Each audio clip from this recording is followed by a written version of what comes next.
What's the deal, my people? You know what it is, Don Tony Teflon.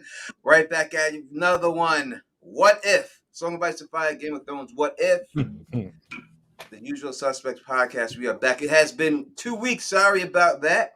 But life happens, and that is why we've been going. We've been waiting for this one. I know that people are anxious about talking about this. What if Jaime Lannister never lost his hand? I think that it's a lot of implications could have happened because of it. And we're going to get right into it right about now.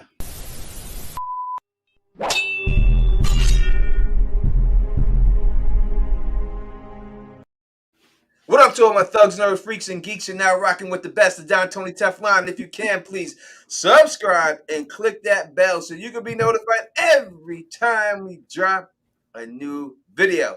As I said, the usual suspects are back. That means the full cast is here. So let's go through it. Always rocking every week. You know who it is. It's the one that only Phil, the issues guy. Great to be back, Tony, and great to see our guest sitting in the Bridge 4 seat tonight. It's exciting, and this is a very fun topic, and I'm excited to finally talk some Lannisters. We've done a bunch of these, but we haven't really gotten into the Lannisters yet, so this should be a good one. We have not talked about the Lannisters. It's time we definitely started talking about the Lannisters. And as he said, the one, the only, Kaiser Sose of the podcast is back rocking with us. The one and the only Bridge 4 is in the building, baby.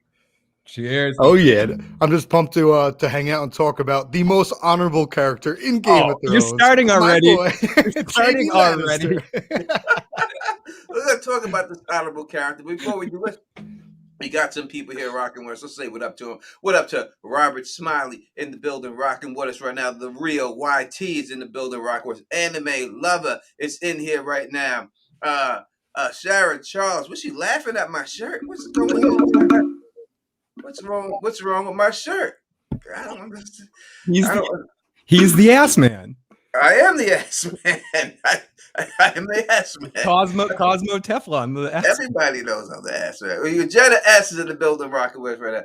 Darcy Meredith is in the building rocking with. I know Darcy personally, so she's rocking with us. What up to D? What's going on with you? Carla Way is in the building all the way from the land down under Australia in the building. Jackie C is in here rocking with us. John Haymaker is in the building. The best mod in the business. OTDA is rocking with us. Jess Britt is rocking with us. I've seen a girl from our sister podcast in there. Let me go back. I know I've seen her right now from Wolf City, our sister podcast. It is Alicia, not Alice, rocking with us and everything. And we got our first super chat of the day. Thank you very much. Let's go back and let's get that going right now. And it is from Jenna S. And it says, missed you guys so much. Welcome back. Thank you, girl. We truly, truly appreciate it. Truly do. Thank you. So generous. And up to everybody else who's rocking with us. I am sure we will have a lot more people joining us as we go on. So, this is an old man. Is that Bridge 4? I forgot what he looked like. As Pretty Griffin says, it's a 1 in a million shot, Doc. It truly was a 1 in a million. Boy, 1 in a million shot. What up to everybody? We'll give more shout outs as we go on. Lady Starfall, everybody else out there. All right, let's get into this. This is about Jaime Lannister. What if he never lost his head? Now, maybe some people forgot exactly what happened and everything. So we will give you a quick flashback of what happened to Jaime. You're nothing like your daddy. Your daddy ain't here. Never forget that. Yeah, this should help you remember.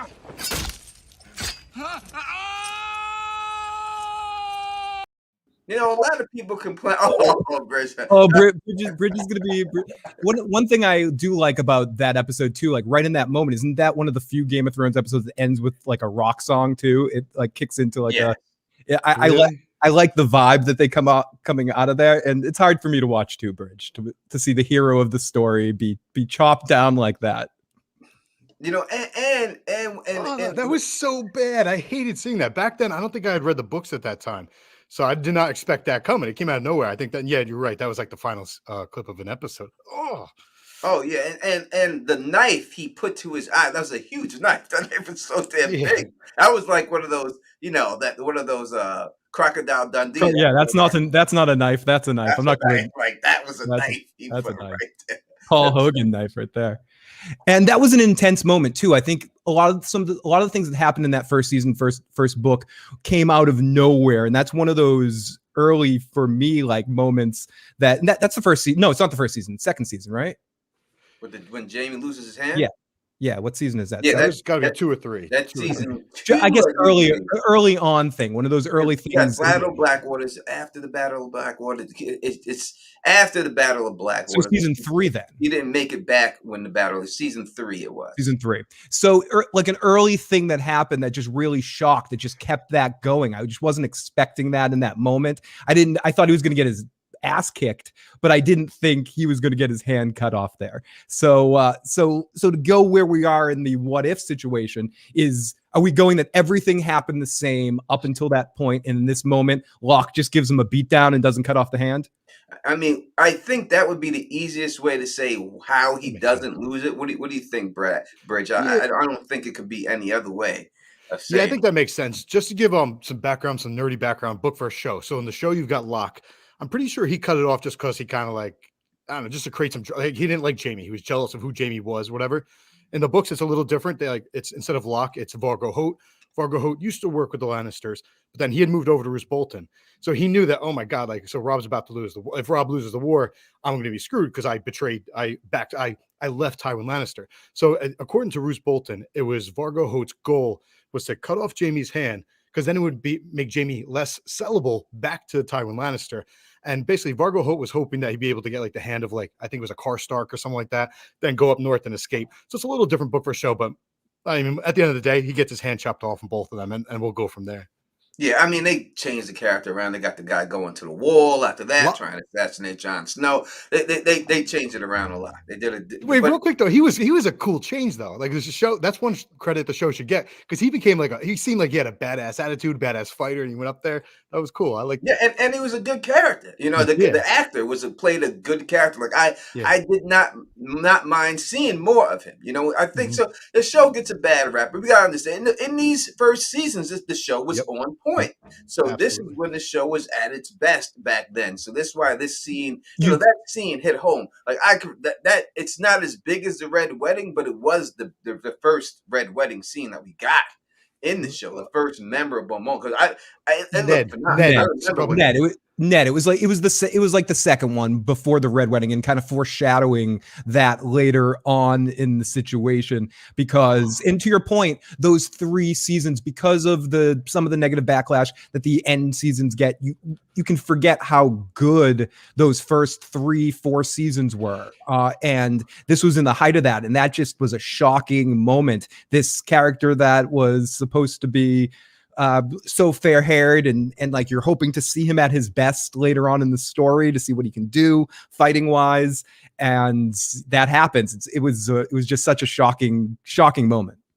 Yeah, sure. All right, so we're gonna go with he just gets beat up at that particular time. So how he goes from getting beat up to somehow leaving with Brienne, I mean, I guess it could just happen. We could just say it happened, because if he didn't get his hand chopped off, I mean, everything else would remain the same. He would just bounce with him and then go back to King's Landing, right? Most likely that would remain the same.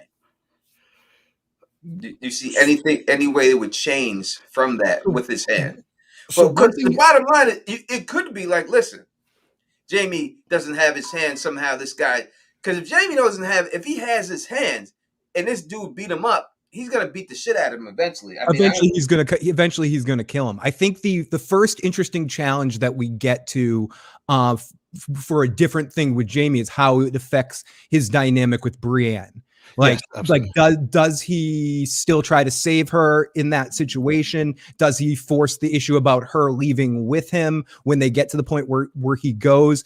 Is there a equivalent of a bath scene? So do us as the audience, knowing Jaime, understand the depth of who he is as a person?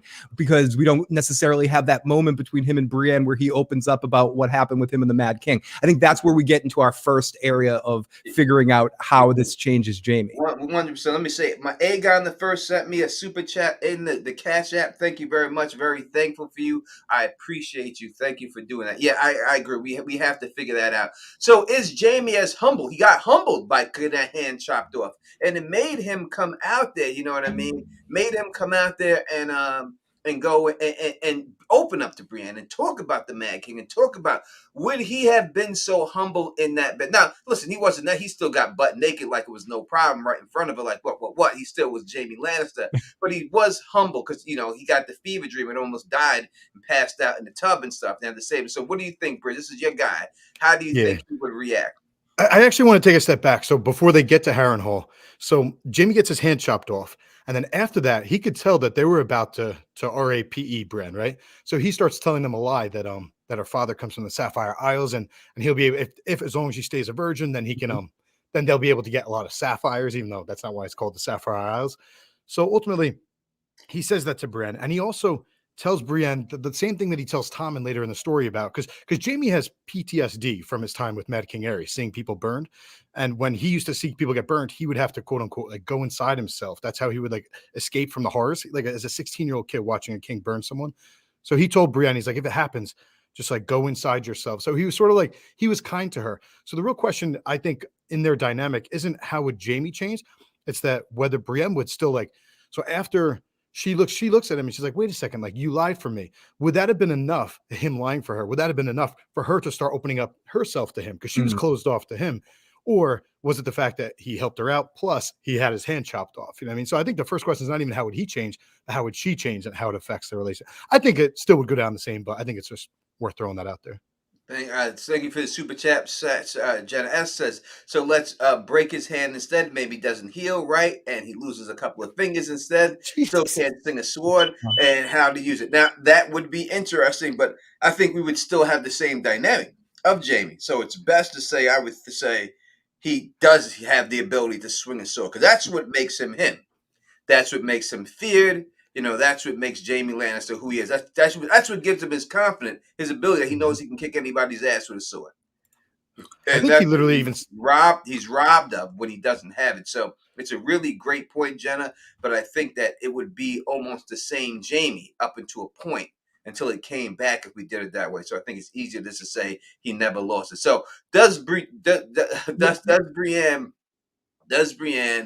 actually open up to Jaime? It's a good question, Bridge. And I think it's important to also see she didn't just open up to him when he lost his hand and stuck up for her. She was still on the level. As Tony pointed out, he came into the room, stripped off his clothes in a cocky kind of way and walked into the bath. And at first her guard was still up. It took him breaking down in that moment for her to finally kind of let him in. So it's a good question you asked. If he didn't have that, if it was just he stuck up for her and there's no emotional opening up or losing his hand, do they still gain the same bond so early, or does that have to wait till he possibly saves her in the pit against the bear? Yeah, I think that he would have the same respect for her up until there because she kicked his ass pretty easy. Yeah. You know what I mean? So I think that is where he gained his respect for her. Like, yo, this bitch whooped me.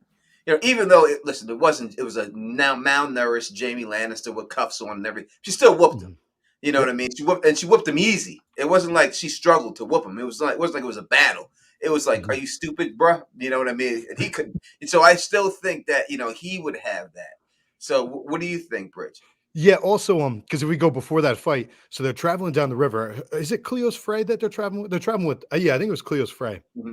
And then they get chased by, I think it was like Riker had been sent out to go capture Jaime. And then Brienne hops off the boat. So Jaime's like making fun of her and stuff. Actually, at one point, Jaime said like, you're stupid or something like that. But he was just having like, he was talking to himself. Brienne thought he was talking to her. So she's like, what would you say, Kingslayer? Anyway, so he's kind of like mocking her. And then in his head, he's like, no, I'm not even going to mess with her. She's a little too slow for this. Like, he doesn't really hate her, but he's like in his head and he's making fun of her though. But she jumps off. She runs up. She pushes a boulder off of a cliff onto the other boat that was chasing them. Then the river goes around a bend. So he's like, yes, like I'm free. Now I'm with like my cousin, even though he's afraid. He's my cousin. I'm going down. But then they come around the bend and he sees her jump off and do like a graceful swan dive. And then as she's coming up to the boat, he's thinking to himself, like he grabs the oar. He's like, I could just bash her with this. And then he finds himself extending it out to her and pulling her on board. So he had already sort of had a respect for her, and probably knew that it's good to have an extra sword with you as you're traveling south. But yeah, like you said, I don't think it changes too much. He already kind of respected her with that and the fight on the bridge. And I think that people need to realize real quick, Phil, is that this is not the same Brienne. The Brienne in the books is a pudgy, short, stumpy woman. You know, she's not Gwendolyn Christie. She's not. So you could see Gwen Christie doing the swan dive. She looks like she could do it. But this is a pudgy, pig-nosed, pretty, big-bellied woman here. I would say like a power lifter woman, like one of these women who are power lifters. She looks something like that.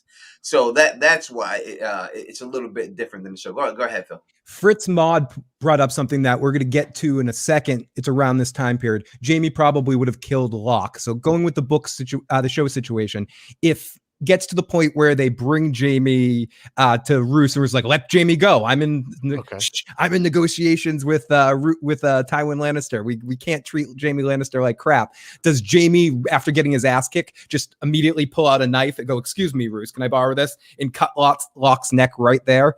100%. Yeah. I think it's 100% that Jaime would whack him. Almost immediately. As soon as he had this dude, we're going by the fact this dude beat him and tortured him like that, he's gonna whack him. This is the same guy who killed his cousin, bashed his cousin's head in with a rock. So he's not gonna have any respect for anybody who beat him on top of that. No, that Locke wouldn't make it to the mountain. It'd probably be better off for Locke because the mountain gave it to him. The mountain gave it to him, man. So, might be better off for him if Jaime killed him. But I think Jaime would kill him. Yeah, I agree. Think, Rich? I don't see that changing because there's that power dynamic. Like Jaime is now about to be escorted down to King's Landing. If he then just walks up and and slays someone who's at that time has like somewhat of a power within Harrenhal, not as much as Roose, but the guy had his troops there. If you do that, then you're causing unnecessary drama. I think Jaime's too smart to cause that drama. This is where he just wants to get home. This is the first pushback. I hear what you're saying, but I think Jaime, especially once he would get power back for the first time in a long time, knowing that he's in a situation where he can't be hurt, I think he might want to prove a point in that situation and we saw him do something similar with Ned, at least show Jaime with when he knows he could get away with killing all Ned's men in that situation to show a little power trip there. I could see him. Yes, I do think he's smart enough, but he's also has an emotionality to him and dealing with so much from the Starks in being captured and then that situation. I could see him maybe. I definitely see what you're saying. He might just be like, I'm done. Fine, I'm out of here. Screw you guys. I'm going home. But I could possibly see him wanting to right a wrong in that situation and go, excuse me, and do it in a very classy way. Excuse me. Because you could see, I'm going to allow you, Bridges, to get your rebuttal in right there. But you could see that Jaime definitely at this point is, this is Jaime who is dependent on his father and will evoke his father's name. So if he's not afraid that the Locke's men are going to kill him, then I think he kills him. But Bridges saying, if he is, think that something could happen to him and Brienne at that time, not just him, but Brienne, I think he would forego it. Go ahead, Bridges. So I guess there's two versions. If you're going to go a book version, Jaime never fought Ned because ultimately you can't fight Ned because Catelyn had Tyrion, right? So it just didn't make sense. He said kill his men, and then Jaime rode off. So if you're going to go the show version, he's like a little hot-headed, and he went for that. If he had killed Ned in that situation, then his little brother, what was the point, right? So I guess you're right. In the show version, maybe he's a little more hot-headed, and if he had two hands, he would have gone after Locke as opposed to going after Hoat. However, again, Locke is literally the head of a group of people there. If you kill the head, then who's in charge of them? Now you have a bunch of these crazy men in a place with Roose Bolton, the guy that just freed you. It's like, I don't know. It seems like a big gamble. It would have to be a mistake for him to do that. See, if Roose is there, though, but if Roose is there, then they're not going to attack Roose. They're not going to attack Jaime. Roose got his back. If Roose can control Locke's men, and then it's over. Then he'll do whatever the fuck he wants to do to you because Roose has got his back. It's just let's this because I like to see it. Let's run it again so everyone understands exactly how Jaime asked for his father all the time in the show. They show it. You're nothing without your daddy. Your daddy ain't here. Never forget that. Yeah, this should help you remember.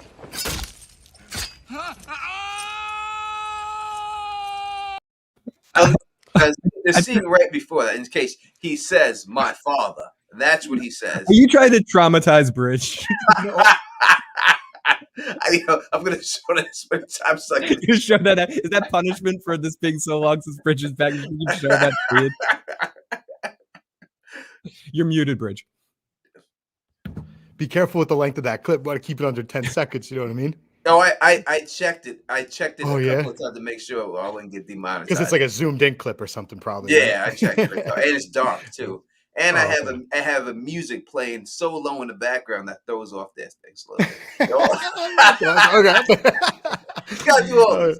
These are all the things. All right, so here we go. Let's go through. So after that, so we decided, Bridge. What do you think? No, kill Locke. You say no? I can roll either way with you guys. I'd say no, he wouldn't do that, but I can roll if you guys say yeah. We go around the horn. So before we get, I guess that's jumping ahead a little bit. Does Jaime jump in with two hands to save Brienne from the bear? Now you're jumping ahead. We got to leave. Oh, that's back. The stuff that happens. Yeah. Oh, there is stuff that happens, but he yeah, goes back to get her with Locke and stuff. Yes, I think he kills him. All right. I would say with Roose Bolton there, yeah, he kills him. I think he kills him with Roose there. I think he takes him out too. All right, let's talk about the bear situation with Brienne. Let's just do that real quick. Is something you want to talk about before that? Yes, because the reason he goes back to, so this is something that may change. Mm-hmm. So when he travels south, first of all he leaves without her, so he leaves her back there. Yep. And they put her in the pit. So he has whether it's a fever dream or whether it's a weirwood dream, because when he wakes up, he's on the stump when he falls asleep, right? Exactly. So if it's a weirwood dream that he had and completely unrelated to his injury, because that was sort of the catalyst that made him say, you know what, he woke up from that dream, I got to go back, right? So if it was a fever dream though, which would be come on from losing your hand, then he never actually goes back. So it depends on how you interpret that dream, I guess. I think that the fact that they stressed that he was on the weirwood, yeah, that it has to be considered some type of blood raven situation going in his head, causing that situation.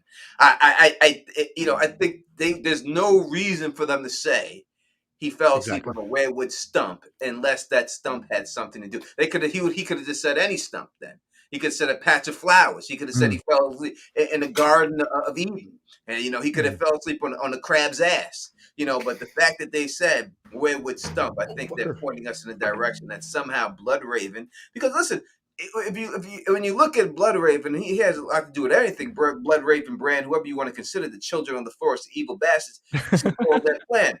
This is the plan for them all, and Brienne is very important to be alive, just like Jaime is. So they need Brienne to do something. You know what I mean? So I think that's why I have to go with it's a weirwood dream, without a doubt, without a shadow of a doubt. Yeah. Also, let me throw this in, because I was in the chat with one of your chats recently. I was in the chat speaking with people. The fact that a lot of green seers, it's almost like their powers awaken after they have they've almost breached the wall of death. They've been close to death. Like you have Jojen had that sickness when he was young. You have Aaron Demphair who drowned, Patchface who drowned, Bran who fell and was in a coma. So all these people who have been like very close to the death are the ones that are able to sort of access let's call them like weirwood.net, but ultimately it's really just all of nature. It's not just weirwood trees. They're the easiest to sort of see through. And there's actually a really cool line in A Feast or Crows. I think it's Maester Aemon talking about, he goes, who has been beyond the wall of death to see, right? So you have like the wall up north, then you have this wall of death, which is very interesting because you have people like Theon. Oh, yeah, Theon's another person that he's almost like losing himself. And he has these dreams of Feast of the Dead, and they're all dead people. So I kind of the whole is Rhaegar alive? Is Daniel, all these people? When Jaime's having that quote unquote fever dream, which is really like a weirwood dream, I almost interpret that as those are literally people in the realm of the dead speaking to him. Because is it just his guilt and that's his interpretation of how they would speak to him if they could? Or is that actually them? I kind of think in a way that those guys were actually them. Whereas Cersei, she's still alive. That's sort of just his guilt and stuff. So that dream had a couple things going on. But I think that was actually Rhaegar, and that was actually Jonathan Darry and all those people speaking to him. All right, all right, so now we're talking about Force ghosts. We're talking right now. We're talking about the dream. When they all come to him and said, you were supposed to protect the king. Yeah, and then Brienne comes. Brienne is naked at that time, but at this time, for some reason, he sees her as a woman. She has a womanly figure to him at this particular time when she's naked. And then all of a sudden, the cold water comes up on his legs. They go back to back, and he's like, as long as your light on your fire burns and the sword is burning white. It's like a grayish white, right? It's Mhm. fire that's burning on the flame at this particular time. And he's like, come on, I'll slay you all. Whoever wants it, come get it. See, to me, I think that's an interpretation of him fighting back to back with Brienne versus the White Walkers. I think that's what it is. And I think the torrent of rain, it's when Dany has her dream. And she said, and they said that she puts fire, and she sees herself as Rhaegar on top of a dragon, and she sets fire, and then they all melt away, and it turns to a torrent. I think that's just frozen White Walkers. That's why it's so cold on him, because I think that's all the White Walkers melting when he shoots them, and they're all melting towards his feet. Now, listen, that people can say something that maybe they aren't affected by Dragonfire, but I don't buy that. I think that's a show thing. That always maybe the Night King himself. But I don't think the other White Walkers, I think they are affected by Dragonfire. There's a reason why the dragons are there. Because if they weren't there and they weren't affected by Dragonfire, it would be a different situation. Now, you also have to understand that when dealing with the White Walkers and everything else in the show versus the books, it's two different things. Because when you deal with, the whites can't be killed by dragonglass. They can only be killed by fire. Mhm. In the show, they had the whites being killed by dragonglass, right? And that's not the way it is. Only the White Walkers who are vulnerable to dragonglass, not the whites themselves. The whites is just strictly fire. I don't know if that's necessarily true, because I think what you're referring to is with Sam, right? Because Sam tried using the dragonglass. Well, on the white? Yeah. Yeah. Oh, well, you're talking about whites. Well, Oh, I'm sorry. saying the whites are not affected Yeah, by dragonglass. It's just Yeah, the White so- Walkers. Well, Sam tried to use a dragonglass dagger on one of the whites, but the guy had mail on, so the dragonglass dagger shattered. So we don't know if it won't necessarily work on the whites. I think it will. You think so?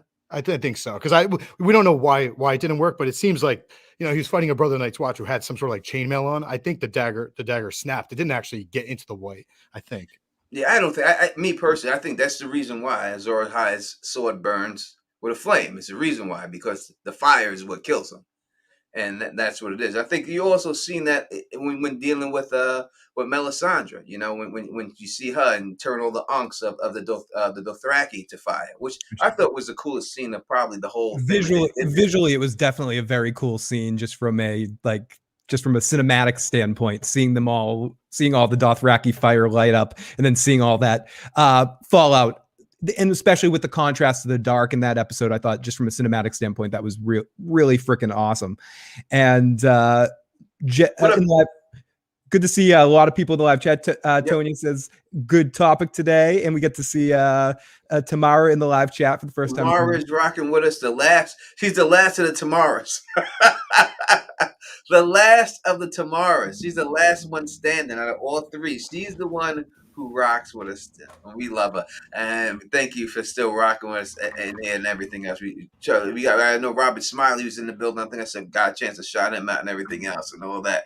But yeah, I we'll see how that goes. It's a little straying off topic and all that, but I do love to talk about that too. So I do believe he would still have the same dream, and I can think that's why I think that it's Bloodraven sending on things, because we see that when Euron has the dragon glass candle, right, and he's able to go into Dampers, he's able to show him visions of what he wants him to see.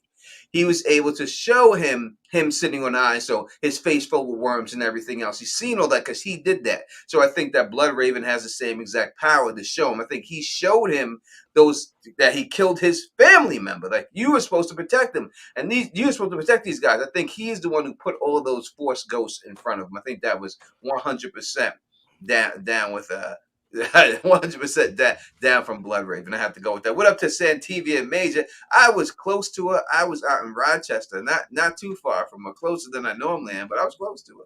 I was close to almost out there. And Jeff says, what up to the thick of tomorrow? I don't know if that's in the middle tomorrow. I don't know if that's the thickest tomorrow. The thickest tomorrow is the one who had the baby. She's in the middle. And everything went up like that. Jenna asked, Force Ghosts. Let's get that. Let's hashtag that Force Ghosts for everyone. All right. So what are we at right now? We're at, would he actually same James? Is that where we're at? Well, he goes back, yeah. So yeah, he goes back. Would he go back to Brienne? Like, I mean, I think he probably would. I think that was predestined in that situation. The question more is, does he have to jump in to stop it, or does Jaime with two hands have enough confidence in Lannister in him to just stop it without having to actually jump in there and stop the fight? Well, it may not even happen if he kills Locke. That and Roose Bolton is there. It may not even go down like that. He might have He more may not even agency. get put in the pit. If you want to go down there, it really could be a situation like that. But I think it's easier to say that she does get put in the pit. It's more fun. And would he do it? Would he be able to go down there and slay the bear? Yes. Would Jaime go there with two hands and kill the bear? But it's Jaime Lannister. My name is Inigo Montoya. I'll kill this bear. Go down there, slay the bear, and then go out with it, because he's not going to have to run away or anything. I think with a sword, he'd probably take the bear out. Yeah, the two of them together could take down a bear. But the thing is, she had a practice sword. She didn't have a real sword. Yeah. So it was blunted. And he wasn't technically free yet. So he didn't even have a sword. So I think ultimately he would jump down there. And it's still crazy because it's a bear. What made it so special the way in the original version is that he jumped down there unarmed and with one hand. Now he's going to jump down there unarmed, which is ultimately it's the same thing. You're jumping down unarmed against a bear. That's pretty brave and selfless. Yeah, listen, I'm going to tell y'all people something. Y'all heard me come here and you heard me talk about kangaroos and how I beat up a kangaroo if they step to me. Now, you don't hear me talking about no bear. I ain't fighting no bear. Yeah. See, I'm just trying to tell you that I'm realistic here. I'll knock a kangaroo out, but I ain't messing with no bear. Nah, I can't do nothing with no bear. Yeah, that's a different story altogether. Yeah, but I am not messing. I'm out. I'm not messing with no bear at all. You can forget it. Did he have a sword in the show? I think he might have had a sword in the show.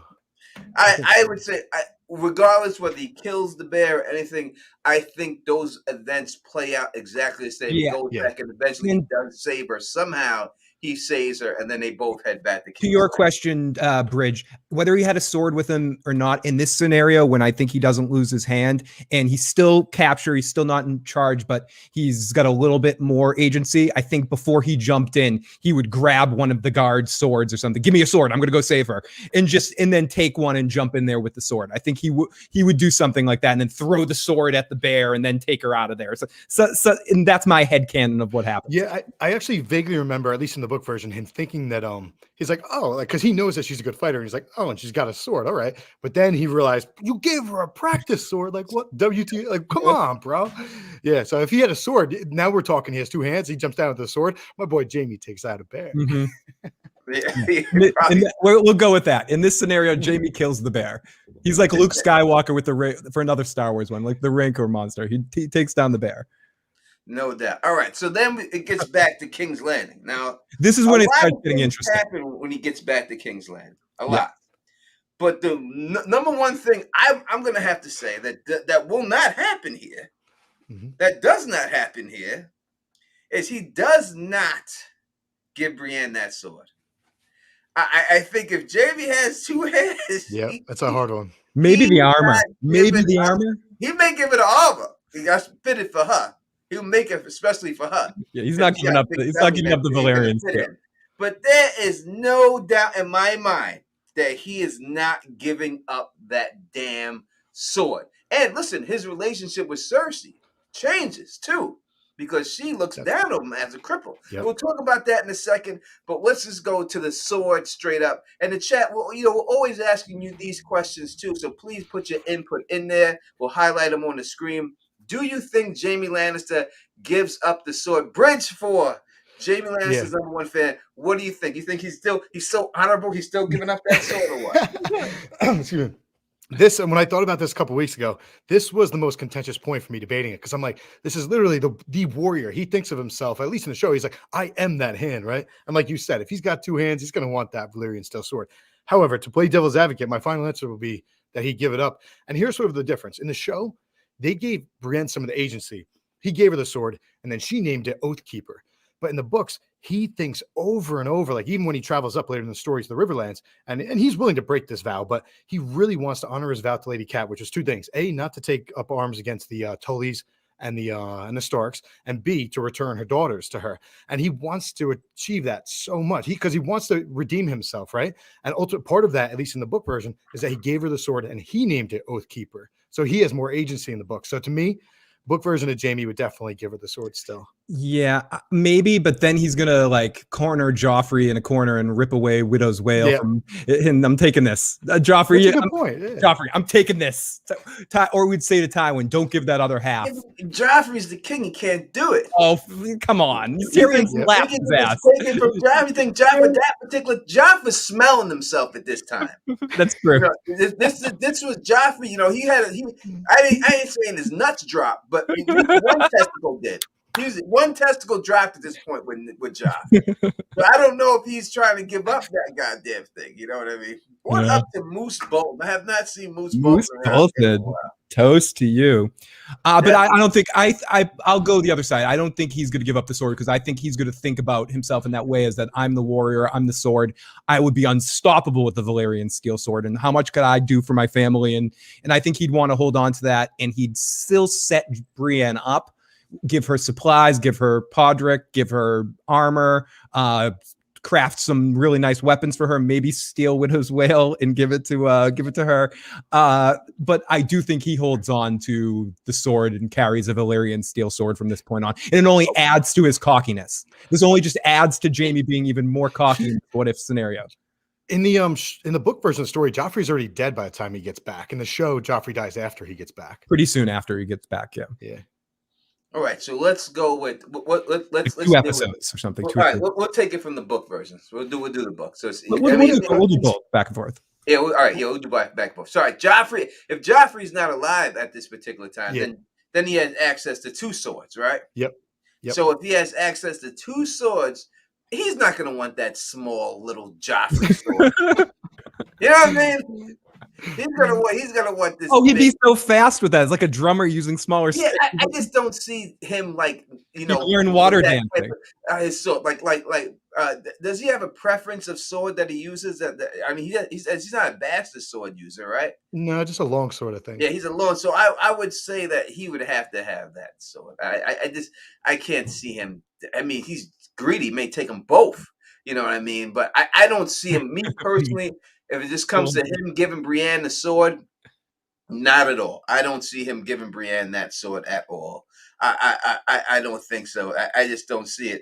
Moose Bolton says, how does Tywin react to Jaime returning with 2 hands, but still a loser to Robb Stark? We'll go to that in 1 second. And Alicia says, oh, yeah, he would still give one to Brienne. Now, listen, y'all can have the soap opera life you want. Jaime Lannister is not a nice guy. All right, he's not, and I know that. Listen, I know y'all like the way this Prince Charming guy looks. All right, I understand it. He's got, I understand what you're saying, what you're saying, but we gotta be honest. As Bran said, he looks like what a king should look like. Yes, he does. Or thought. And what you would imagine it to look like, right? What a prince. Something to that. I'm paraphrasing. Not even a king. I would say more a prince, because a prince is supposed to be that handsome thing. You think of a king as an older man, blah, blah, blah, but a prince is supposed to be that young, handsome guy. He looks more like, I would say, a prince. I don't think he's giving it up at all. I think he's taking that sword. Now, if he gives Brienne the other one, quite possible if Tywin won't allow him, but there's no way he's giving Brienne that sword. That's my opinion. So we'll go around the horn with it. He's not giving it. That's what I say. Bridge, what do you say? Are you muted? You muted him because you're not going to. I still think he gives it to him short version because his desire to fulfill that oath to Catelyn is part of his character arc. All right, Phil. And I guess like an asshole, I'm like right in the middle. I feel like he still sets her up and like gives her a lot of supplies, but he's keeping that damn sword. There's no way he's. I'm siding with Tony on this one. There's no way Jaime Lannister with 2 hands, being as cocky and as confident, knowing that he has to fight so many fights his whole life, especially right now with the tenor of the opinion of his family.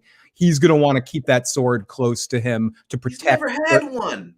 Yeah, this is going to be a big deal. Never had a Valyrian out of all the fights he's ever been in. It's like a violin player with his big famous sword he's seen. He knows all about that. He knows all about this history. He's never had one of his own. I just don't think there's any chance of him. It's like, all right, let's go through it. It would be as if you were a hunter, right? And you were hunting with a bow and arrow, but you heard about all these guys who had rifles. Now all of a sudden you've been doing all this work with these bow and arrows, and now all of a sudden here's a rifle for you. You gonna get that rifle? I gotta use it. If I can do all this work with a bow and arrow, I'll be unstoppable with a rifle. And I think that would be his mentality. Give me a Valyrian steel sword. I am the sword of the morning. I am, sir. I am all these dudes. I'm as good, if not better than all of them. I have to take that sword. And that's what I think his attitude would be. He has to have that sword. I think he would definitely keep that. That's just me. I just don't. I don't think he would do it. There's no way. I'll break the tie and say I think he to move forward. I think he sets Brienne up, but keeps the sword. All right. What does he do? He gives her like some throwing hatchets or something. Yeah, he has the smithy craft her a specific weapon for her that he thinks she. Yeah, he could do that. If he's able to get Widow's Wail and give her Widow's Wail, I could go with that. He's stealing that from. I'm still thinking. But the thing is, he named the swords, right? So whichever one he gives her, I think he's going to name Oathkeeper. So he didn't say he keeps the bigger one. Yeah, he didn't name Widow's Wail, did he? Oh, that's true. But he named Joffrey named Widow's Wail. Yeah. He put that name. Yeah, that dumbass. Oh, I see. I see. I think he would give it to her and name it Oathkeeper, and then rename Widow's Wail to whatever he wanted it to be. Or I'm saying he would keep the bigger one, name that to whatever he wanted, give her Widow's Wail, and rename it Oathkeeper. The Jaime Lannister's M&F hand. He'll name it something like that. The Lannister might or something ridiculous. What would Jaime? The Lion's Roar. Lion's Roar. People in the live chat. What would Jaime name his own sword for him to use? Yeah, I would go with the Lion's Roar. I mean, I think that's a nice name for a sword. What did he name? He named his horse something. Oh no, his squire named his horse Honor. I think he would maybe name his sword Honor. No, he couldn't. No, never mind. That's you are so smitten. No. About no, you know what it is? His honor. Are you serious? So his squire named, I think I'm gonna have to look this out. I think his squire named his horse Honor, and because Jaime hates himself for what he considers like his lack of honor or whatever. So, but he ends up like riding with it and sort of embracing that because like it's a reminder of who he wants to be. But yeah, he wouldn't name his sword Honor because I think Jaime hates himself at this point. Oh, we definitely have some good Lion's Claw works. I see it. It wouldn't be Lion's Slayer because I'd be killing himself. Lion's Claw, Lion's Heart, Cersei's Delight. We got in that. I got it. He would name Brienne's. He would name Oathkeeper and give it to her and he would name his Oath Breaker as sort of like a penance. I think. Alicia says he'd name it Cersei's Golden Mound. All right, let's go through his relationship with Cersei real quick. I think let's go. Lady Starfall says she has to get going. Thank you, great stream. As always, having a procedure done early tomorrow in NYC, so I have to get up really early. Have a great listen. I hope that this procedure is something that you want to be done and not something that has to be done. Either way, I want you to be safe. I want you to be cool about it and everything else, and I wish you the best. And please, if you have a way to contact me, not just on this and everything else, with anything like that, please hit me up and let me know that you're okay, because I'll definitely be thinking about you all day, hoping everything is good. So hopefully it all works out for you, my lady, and everything else. Jackie C says she's back. What I missed, been back. All right, y'all hold this down. I gotta deal with this. Is gray actually. Gotta deal with this real quick. What do you think? You're muted. You're muted. So where are we? What do you think his relationship with Bree would be? Yeah, and also there's two things we need to discuss. I don't know which one comes first. So his relationship with Cersei, I think that does come first. Yep. Then also Tywin trying to tell Jaime to leave his position and go back to Casterly Rock and take up Casterly Rock, basically to become the next Lannister. I think the Cersei stuff we should speak about first. I think and I also the Cersei stuff first, and I do, because immediately on the other side I do think to take I'm like the Cersei first, but let me take that second part first and say that I don't think he would leave, because I think no matter what, especially because one of his sons will be sitting on whether it's Joffrey when he immediately gets back in the show version or in the book version, it's Tommen. And I think it definitely, and we'll get to that, it definitely affects Tommen and Tywin's relationship, and how close does Jaime stay to Tommen in this situation. And also, but we'll get to that. But to talk about Cersei, I think, is it more of a celebrated reunion between the two of them when he gets back, because as Tony pointed out earlier, he's not mutilated, he's not this. Does Cersei more look to him like a hero returning in perfect form, and they have more of a celebratory reunion? So yes, my interpretation will be like yes and no, because that my first instinct would be yes. It'd be different because she, like Tone said, she sort of mocks him for like who he is, right? Yep. However, one of his biggest mistakes when he returned to her is that at this point he's like, screw it, screw everything, and he's like, let's tell the world that we love each other. You know what I mean? And she's like, are you out of your freaking mind? So if he had two hands, it's still the same thing. If he's telling her like, let's just go crazy, let's be lovers, let's tell them we're lovers, she's still gonna be like, bro, our children are on the throne. You cannot, literally, bro, you cannot do that. Like you're gonna ruin everything. So I feel like it may end up being the same just without the mockery. Yeah. I mean, Tywin's still there at this point in time too, which gets Cersei a little bit more tense about it. Yeah, she eventually does have a breaking point with him. And at this point, Tyrion's still there too. So it's like everyone is surrounded there. So I don't think he's going to be as quick to want to do that. And if he does, I think Cersei and Jaime will go back into the secret. And I think to your point, to lead it into, and we'll get what Tony thinks about the Cersei Jaime situation. But I think that leads to Tywin knowing all the rumors and trying to push Jaime out of there as much as possible, to get back out there with the armies, go do this, go do that. And hey, Anna, great to see you. And I'll pass it back over to Tony. So just real quick, though, Red Lipstick Club, thank you so much, Anna, for joining us. We love you, miss you. Gotta do another After Dark as soon as possible. So I would say this is what I'm thinking. Yeah. Jaime did all that in the books, wanting to be with Cersei. We should do this, because he felt demasculated without his hand.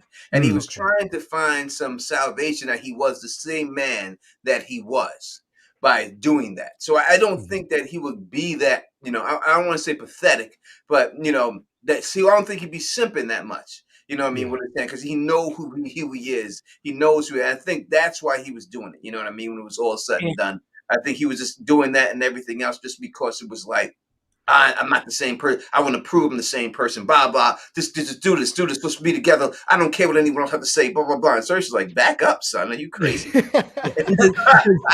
Tyrion kind of bust Cersei with how much she's been with other people while Jaime's gone? And does that sort of sour their dynamic as well, to Tony's point about Jaime maybe not simping as much, and hearing that Cersei's been all over Lancel and some other folks? Does Lancel's dead?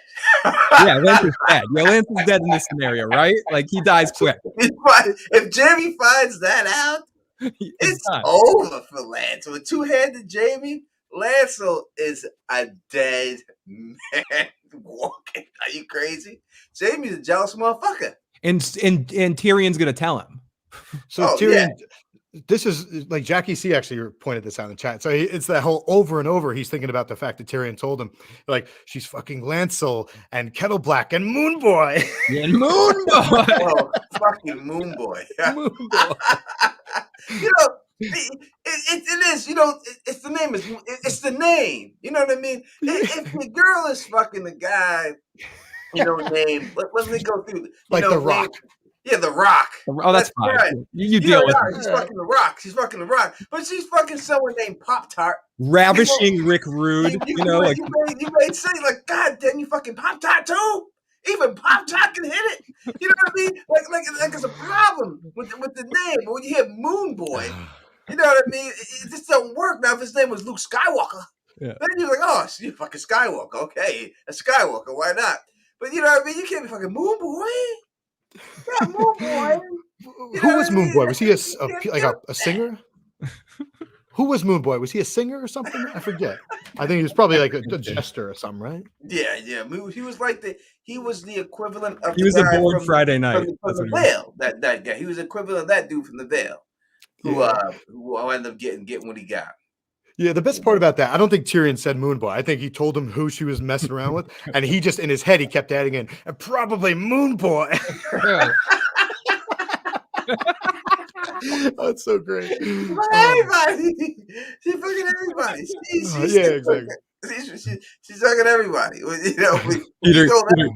I've had that in my real life. Oh, We've all been. Peter I Griffin, have. I have. Pop This Tart one, Skywalker.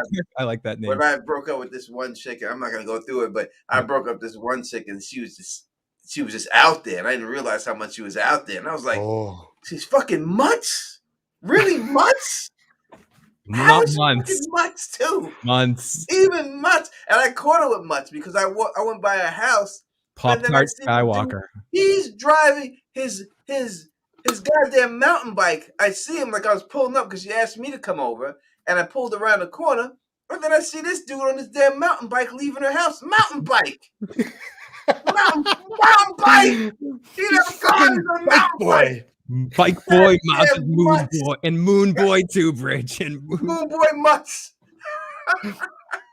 God, we got Big Kev in the live chat. Great to see Big Big Kev. Cat, my man, right there, rocking with us. And everything. But yes, I think it does change his dynamic with Cersei, but I think one way or another they have some sort of falling out, and they're gonna have some problems because she's been up to a lot of shit, and he's gonna find out about it. And Tyrion's there, and between Tyrion and Tywin, popping those two back and forth like ping pong balls between different games and stuff. And we're gonna get to the Tyrion stuff and the Joffrey trial and all of that junk in a moment because I think that's where we get into the That's the interesting. Big thing we're gonna get to. Tyrion. That's a real big thing. Fernandez T Super Chat, thank you very much. Afternoon, gents and chat. Nice shirt, Teflon, puff ass, baby. Puff ass. Give it to him right there. That's I will do that. My camera will go off in a second, and I will pass it. You know what I mean? But I do think his relationship. Rusty had some mountain bike. It was rusty too. Goddamn chain was squeaking and shit. Toady. Yeah. Bridges' other point about how does it affect with Tywin trying to influence Jaime to go to Casterly Rock and leave King's Landing. Do you think Tywin has any ability or effect on getting Jaime out of there? I don't know. Actually, really what my question is that I don't really remember. Did he say it because Jaime had lost a hand, or was he going to say that anyway? I think he was going to say. I think he was going to say it anyway. Yeah, okay. He was going to say it anyway. I think it was definitely going to be. It just goes down to is with Jaime with two hands. Does he leave with Brienne and go on the mission with her? Does he say, you know what, you ain't got to fulfill this oath on your own? I'm rolling with you. I got your back. I did this promise myself. I couldn't do it because he couldn't do it with one hand. But now with two hands, he say, listen, I'm going to do this. I'm going to fulfill this promise. I'm going to go get Catelyn's daughters back. I'm going to go keep that oath. So does that happen? I kind of like that. However, I'll push back on it because when Jaime returns to King's Landing, so he's now Lord Commander of the Kingsguard, right? And Cersei, and he's so pissed because he's like, Cersei. I think they had gotten rid of someone like Bridge 4 while I go get a drink. Go ahead, Bridge. So they had gotten rid of like Balon Swan. I think Cersei brought Balon Swan back onto the Kingsguard. Obviously, Jaime's the Lord Commander of the Kingsguard, but Cersei's appointed people to his own Kingsguard. So then he has this whole arc. I think it's like Jaime chapter 8, Sword of Swords, where he's up in the White Tower. He has all of them come up to the White Tower. He's reading all like everyone's white book entries, and he's thinking to himself, he's like reading all like the really good ones, and then he's looking at his own. He's like, there's not much here. He's like, well, I guess I don't know. Like the last entry is about like, Barristan wrote everything, and it's like Jaime killed it. He's a Kingslayer and stuff. So Jaime sort of has this arc where I think he wants to fill in Dane's shoes and bring the Kingsguard to be the best that it can be. So I think that he stays back and stays as Lord Commander. Yeah, I tend to think that he stays back as well, just because he's not going to spend that much time away from his family to leave right away. I think because, again, you guys can correct me on timetable stuff because that's not my best asset here, in the sense of when he arrives back in both the book and the show, it's close or right after what happened to Joffrey. In the books, it's right after. Is Tyrion already in chains and already locked up? And then show it happens very soon after, and I think the Tyrion situation and his love for his brother with what happens to Joffrey pretty soon, like before he has a chance to leave again, I think will keep him to try to. I can be an asset to try to help this situation. I think he stays because of that specifically, just to kind of get into, I guess, our next thing we're going to talk about too. But I think that causes him to stay. It's easier to say that he stays, and we go into the point and say he does go off now. But listen, it's I could easily see him going. This is his oath. He has to keep this oath. He's about that life. That's why he gives her all this armor and the sword, so she can do all that for him. I think that, you know, with this, he might run that himself. What up to my man Muhammad up in the building, rocking my brother, rocking with us right here. So I could see him going, but I think it's easier to say he didn't go so that we can just go through, because then we're going hypothetical on everything. It's be hard to have to do the whole book after that. Because I want him there for the trial by combat. So because I think that makes sense. Because are we talking about that right now? I mean, we're getting to that point right now. Like if we're talking book, he's already there after Joffrey dies. I think if we're talking show, I don't think it matters if Jaime has two hands. I think either way Joffrey dies, I don't think that affects Joffrey's living or dead. I think either situation, we're to a point where Joffrey's dead and Jaime's there. And that's where we're at right now with Jaime's with two hands, Tyrion's in chains in the Black Cells, and what happens from this point on. Tyrion's trial is going on right now. Well, does Jaime fight instead of Oberyn? Right, we're going to get to that point. We're to that point. Tyrion shouts, "I want to trial," because nothing else really happens here. Okay, sorry. Tyrion shouts, "I want to trial by combat." What happens? Does Tyrion get Jaime? Does friggin' Tywin and Cersei get Jaime? Or did they try to influence Jaime? I know. If this happens, here we are. No way Jaime's not fighting for Tyrion. Yeah. For Tyrion. Fucking possible. But would Tywin and Cersei put the mountain against Jaime? Ooh, would they even do that? Would they allow him to even risk his life? Good point. Do it? Does it really actually happen? I think that's when it comes down with it right there. Because they know that he'll defend Tyrion. Yeah, there's no doubt. And what does the Viper? What does the Viper do in all of this? Because he's still there. Does he poison the mountain, or does he interject himself? So these are all these questions we need to get to in this situation, which is sort of like the height, the peak of this discussion here. Because I agree with you. I want to argue devil's advocate, but I agree with both of you. I think if Jaime's there, he fights, but is there something that the king through Tywin and Cersei that they could stop Jaime being a Kingsguard in fighting in a trial by combat like this? Is there precedent for this in the sense, can they say, you as a Kingsguard need to protect the king? You're not allowed to fight in this trial, Jaime. All right, we're gonna get to, because someone's talking. It's just a question. I don't. Little lip here. Paula C. We're gonna have to call you out, Paula C, because I don't know what you're talking about. But would Tywin let a King's Guardsman defend Tyrion? I don't think Tywin has a choice. I think Jaime's doing it. That's it. I mean, Tyrion, when he first had the trial by comment, the first thing he said in the Vale was, "Send my brother." Oh, true. Yeah, true. You know who he's picking. That's just it. I'll get my brother. I'll sit right here. So there's no way. Jaime's fighting. I think we can all. I think we'll all agree on that. Easy. That he's going to be the guy to do it. Now, Paula C, I don't know what you're saying here, girl, but I'm going to try to read what you're saying here. You're saying you guys are delusional. If Jaime never let, I'm going to say that means lost his hand, Bronn would on what? Bronn would hun. I think it's Bronn. I think she means Bronn. Bronn would hunt. I don't know. We're playing categories. We're playing categories here now. I like this. Paul C says Jaime losing him and connecting with Brienne is what made him human. Mm-hmm. If that didn't happen, he's still the person we saw in episode 1. Yes, we've said that. I think we've gone through that this show that we said he's going to be that same person. Yeah. No, I agree with that. I think we're good on that, Shorty. I appreciate the comment 100%. I don't know what you mean by we're delusional. What we're delusional about. You have the right to expand on that, and I definitely will highlight it. And if you want to leave a voicemail, yes, you have that ability. Phil, let them know the number, and please put it in the chat if you can. 781-990-8509. Again, that's 781-990-8509. If we miss your comment in the live chat, as we might, you can also text that number. But you can leave a voicemail on that and leave your question. Tell us who you are, where you're from, and give us a question. Join on in. Peace out to the horse riding Jess, the horse rider on the horse farm. Chilling. Thank you on that. Yeah, save it in your phone. We would love to hear your comment. Please So, leave a voicemail. We're so about that life and everything the else. Got important love to you. And listen, I'm gonna tell you, anyone wants to leave a comment, you don't have to agree with any of us at all. We're not here for that. We're here to hear you. I will hear you out. I promise you. I just respect you putting a comment and watching. It's all about it. It's not about agreeing. Maybe you could change my mind or something. especially in something like this, Tony, where part of the fun here is we just want to throw out ridiculous situations. That's right. And I do want to get to this, even though I know, because I'm going to agree with you guys as well in what you both said, that or what we're speculating here. Does Tywin, okay, we say Tywin lets Jaime fight, there's no choice.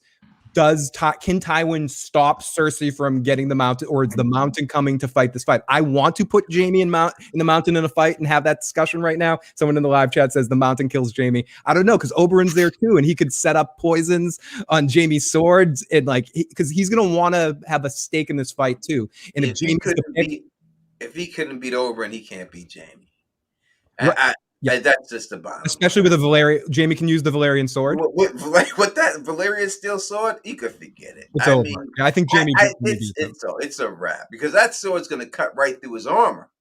You know, the Oberyn had to dance around because he couldn't penetrate his armor until he found the weak spots and the gaps in the elbows. Does Tywin let it happen and risk his heir to know that Jaime's going to kill whoever they put in front of him? I just don't think so. I don't think that. I think they would have to do something else. I think they would have to not put Tyrion on. They would have to let it go. I just don't think Cersei, even if she hates Tyrion that much, is willing to risk Jaime's life. If he picks Tyrion in that situation, though, she'll lose them both. Right? Because Jaime dies, Tyrion dies. See, I don't think she's willing to lose her whole family. See, just because she hates Tyrion that much. My disagreement there would be that it would be Tywin that would be the problem, because I think Cersei, if in the situation Jaime picked Tyrion and said, "I'm fighting for Tyrion," Jaime would say, Cersei would be like, "Let him die." I think in the moment she would go crazy Cersei and be like, "Jaime betrayed our family. He's just like Tyrion. Let him die in this fight." Tywin is not having it. Tywin's not. I agree with that. I think Cersei goes crazy. Tywin would be like, "Shut up, girl. That's my heir. That's my son." You know what I mean? No. Tywin is not risky. I agree with you there, but I do think Tywin loved Jaime. Yeah, he may have bad characteristics and do this. He loves Jaime. Like we went to war for Tyrion, right? So what do you think he's gonna do for Jaime, right? If he's willing to go to war for Tyrion, he is not allowing his son to die in a trial by combat. He's just not going to happen. I cannot see that playing out at all. I would love to see the battle. If it did play out, I would have to say Jaime beats him. I think the mountain gets poisoned too. I to go with reflective rambling said, if Jaime fights the mountain, it's Tywin who approaches Oberyn to right the battle with his skills, gives him the poison that assures him to slow poison the mountain. No, because I don't think so. Tywin Lannister wanted to appease Dorne Martell down in Dorne. Tywin Lannister wanted the mountain alive to be able to give him to Dorne so that they could enact justice on the mountain, because Tywin had used up. So I don't think he would have wanted poison. I don't think Tywin didn't want the mountain to die.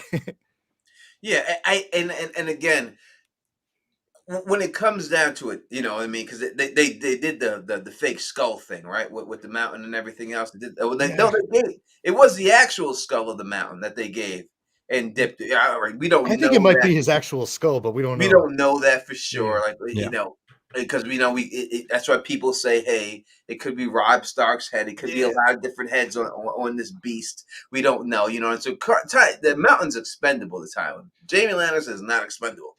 That's not a chip he's going to be willing to gamble to kill Tyrion.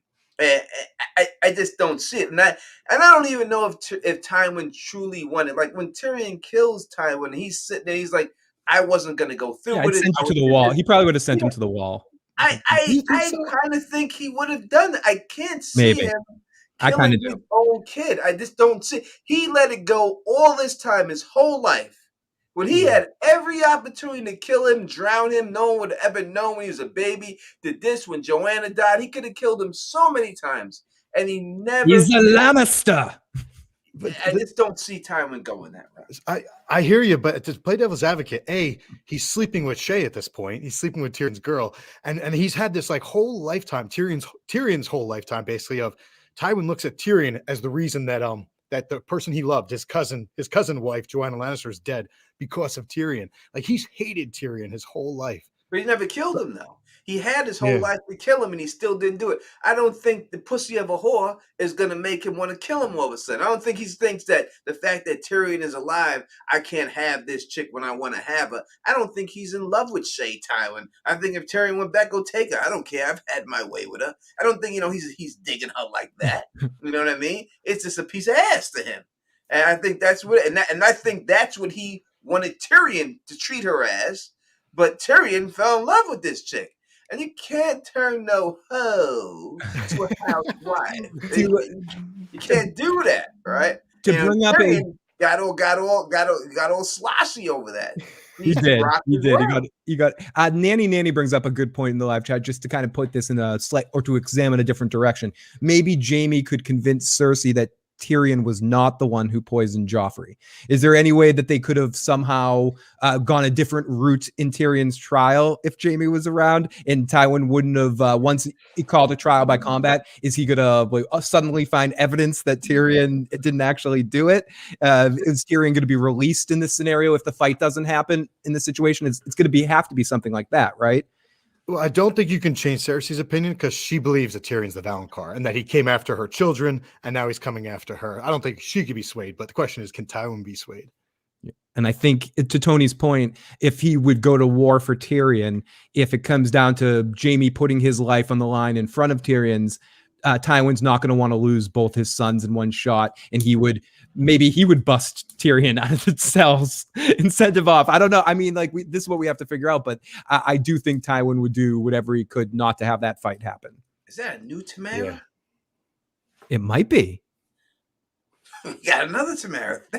Is it a new Tamara? We'll get back to that. We got a super chat from Jenna S. Thank you so much. And it says, Oberyn approaches Jaime. Jaime goes with it for Rhaegar's kid, since he's Force Ghost, brought that up in his dream. So would Oberyn say, listen, I know you said you'll fight your brother, but I want this fight. He might. I want this. This is my kill. You know what I mean?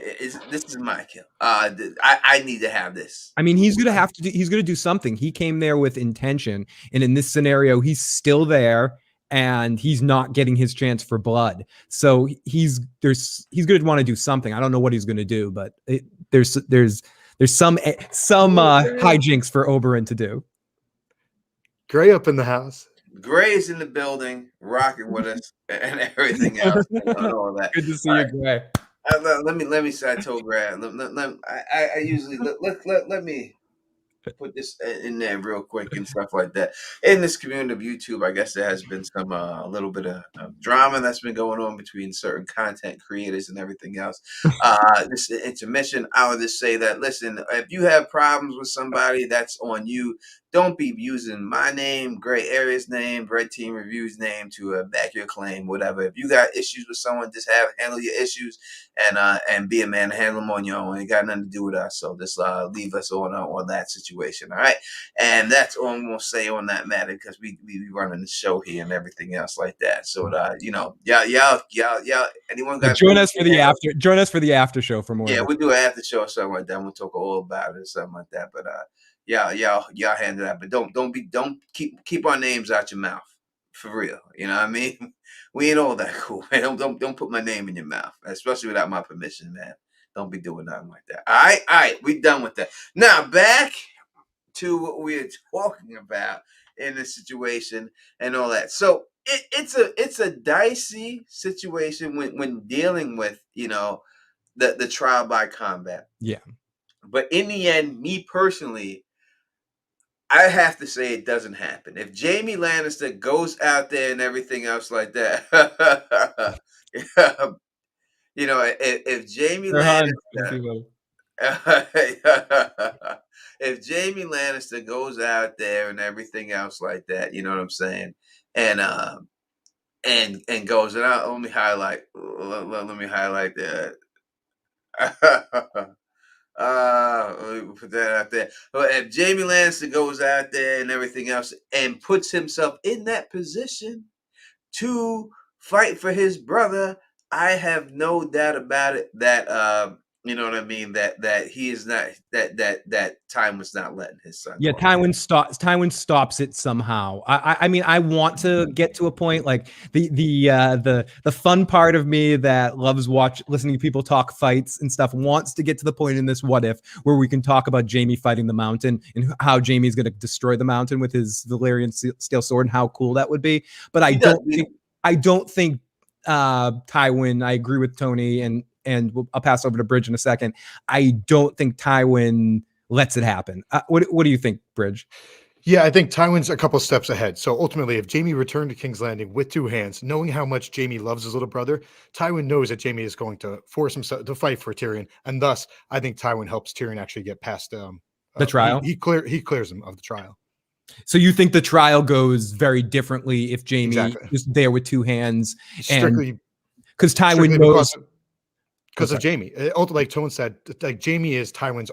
Like Tywin, it's so funny that like the Tywin, the Lannisters, right? They have the lions. It's the pride. That's his like both his biggest strength and his biggest weakness is his pride and his legacy. And Jaime is the one who's going to carry on that legacy, not Cersei and not Tyrion. So ultimately, he could see where it would go if Jaime had two hands, and he would actually clear Tyrion's name. Can we please drop that number again? Put it in the chat so someone could anonymously leave a voicemail. Maybe Gray Area will leave a voicemail and bless us with her golden voice. And Alicia, we would love to. Maybe she will do it. We'd love to see it from all you ladies on the voicemail. You guys too, but you ladies. You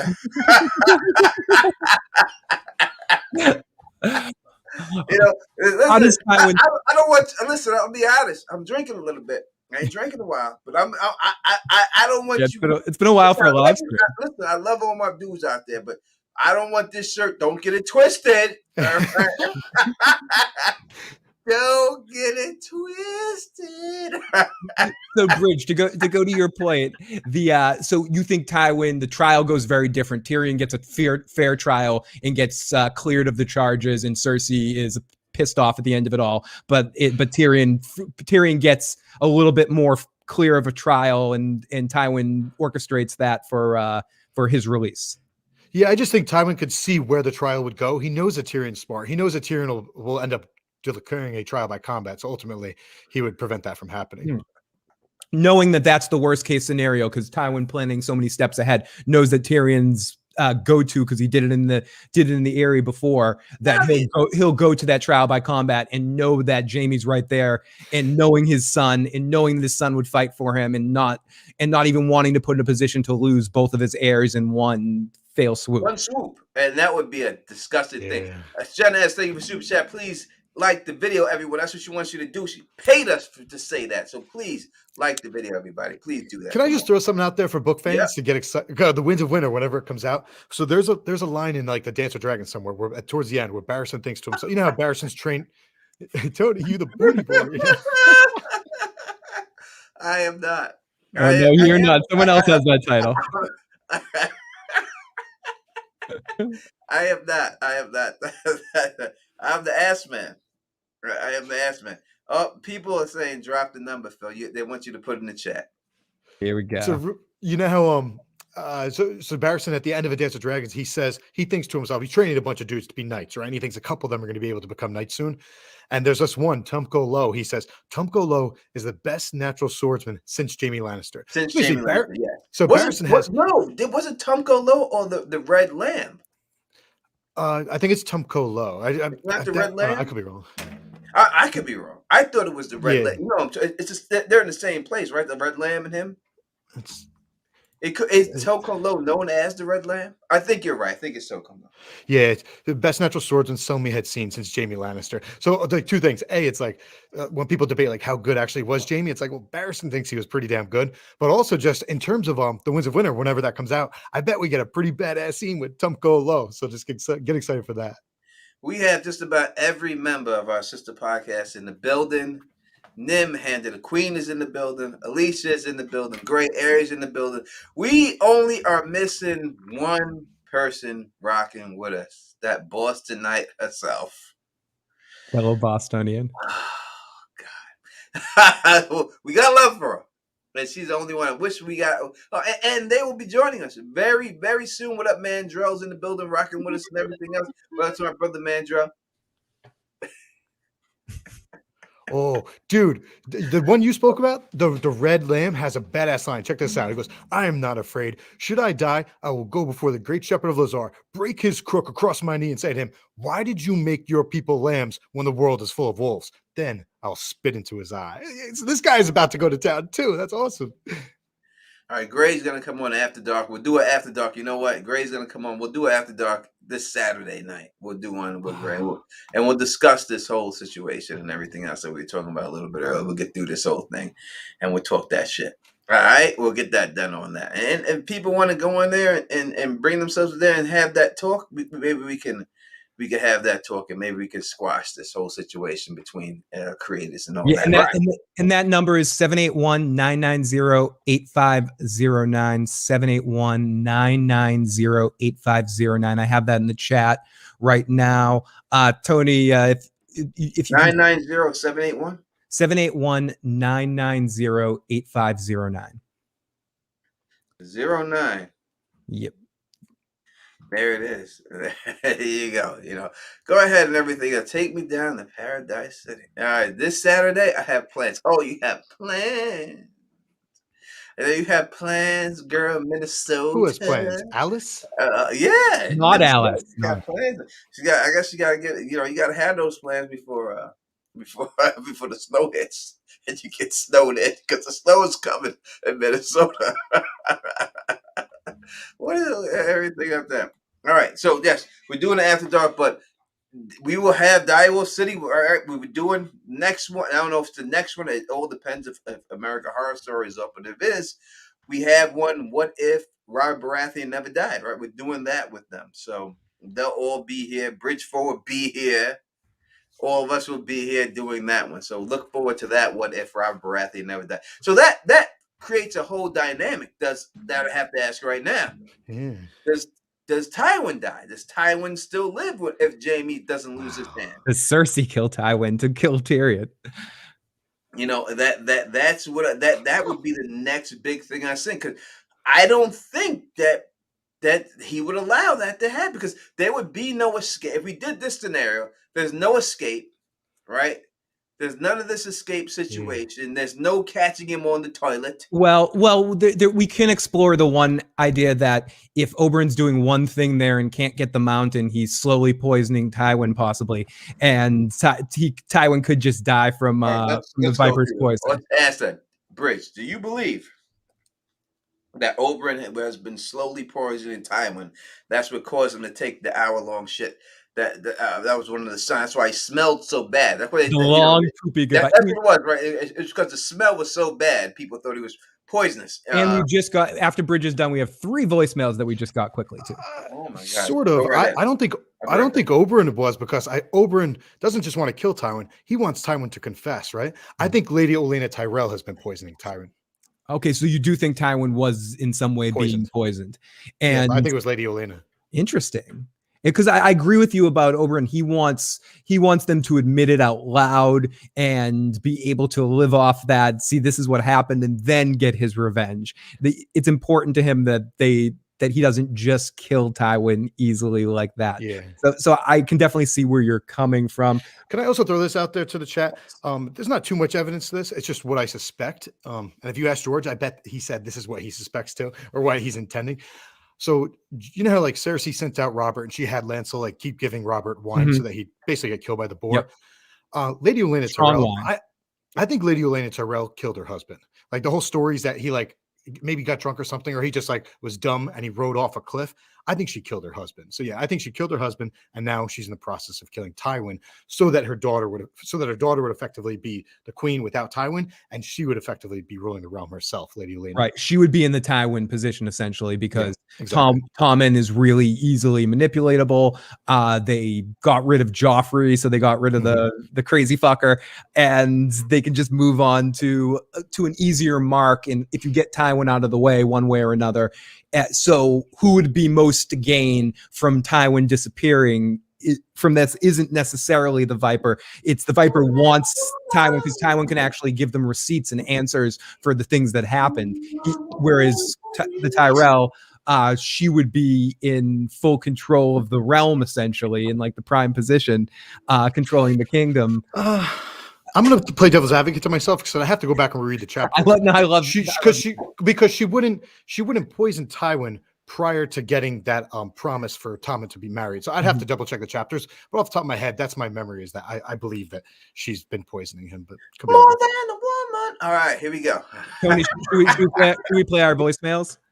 Let's go through voicemails. Okay, voicemail. Where is that? Wait, where is that from? Saturday Night Fever, More Than a Woman? More than a woman. Yes. More than a woman. All right, let's go. Our first voicemail is from, I have her name saved in here so I know who it is. It is from Anna. Hey, gentlemen, and to everybody in the chat, it's Anna, the one and only Red Lipstick Club podcast. Finally, Tony wants to make some time for an After Dark this weekend. I do have some brand new tops ready, so bring it on. I'll see you guys Saturday. Ooh. That is that was a little preview. Okay. Yeah, we will be there Saturday. Brand new top, Anna. We expect to see those. Now, our second voicemail is from area code 443. Area code 443. Hey, y'all. It's Gray from Baltimore. And I just want to say, I know y'all thought I was going to come on here and be messy, but you know what? I'm not going to do that. What I'm going to do is just say what this stream is about. If Jaime Lannister never lost his hand, he would have continued to be the best swordsman everywhere in all of the Seven Kingdoms, because that's what he was. Like, let's be real. Let's be for real. Jaime Lannister was all that. All right, let's I hear it. That's why I have to say that, especially Gray came late and Nim came late, and we've already said that Jaime Lannister would not have given up the Valyrian steel sword to Brienne. We went on that. If he has that Valyrian steel sword, unstoppable. They're the mountains. That sword's going right through armor. There's no way the mountain couldn't beat Oberyn. You know what I mean? So there's no way he's gonna take it. Jaime Lannister, if they did fight, Jaime Lannister would kill him. His sword would go right through his armor and stab him, and that'll be the end of the mountain. And done deal. So it's a different, especially with that damn Valyrian steel sword in his hand. This is a Jaime Lannister you've never seen before. This is he's confident with a regular steel sword. You put that in his hand, you know what I mean? He's gonna be so confident. So there's no stopping him. And I have to agree that he probably would be in the Seven Kingdoms the best swordsman in the Seven Kingdoms. I don't think extremely dangerous in that situation. Yeah. And we have one more voicemail from area code 702. Oh, what a cute little voicemail message. Oh, just wanted to say I love you guys, and this is a very good end to my day. Love you. Oh, was that Alice? Do that again. Yes, I believe that was Alice. Let's do that. Let's laughing at the end. Oh, let's do my day. Love you. Can you send me that again? Yes, Bridge. Right, remind me, Bridge. I'll send you that one. Yeah, send me that one personally, goddamn.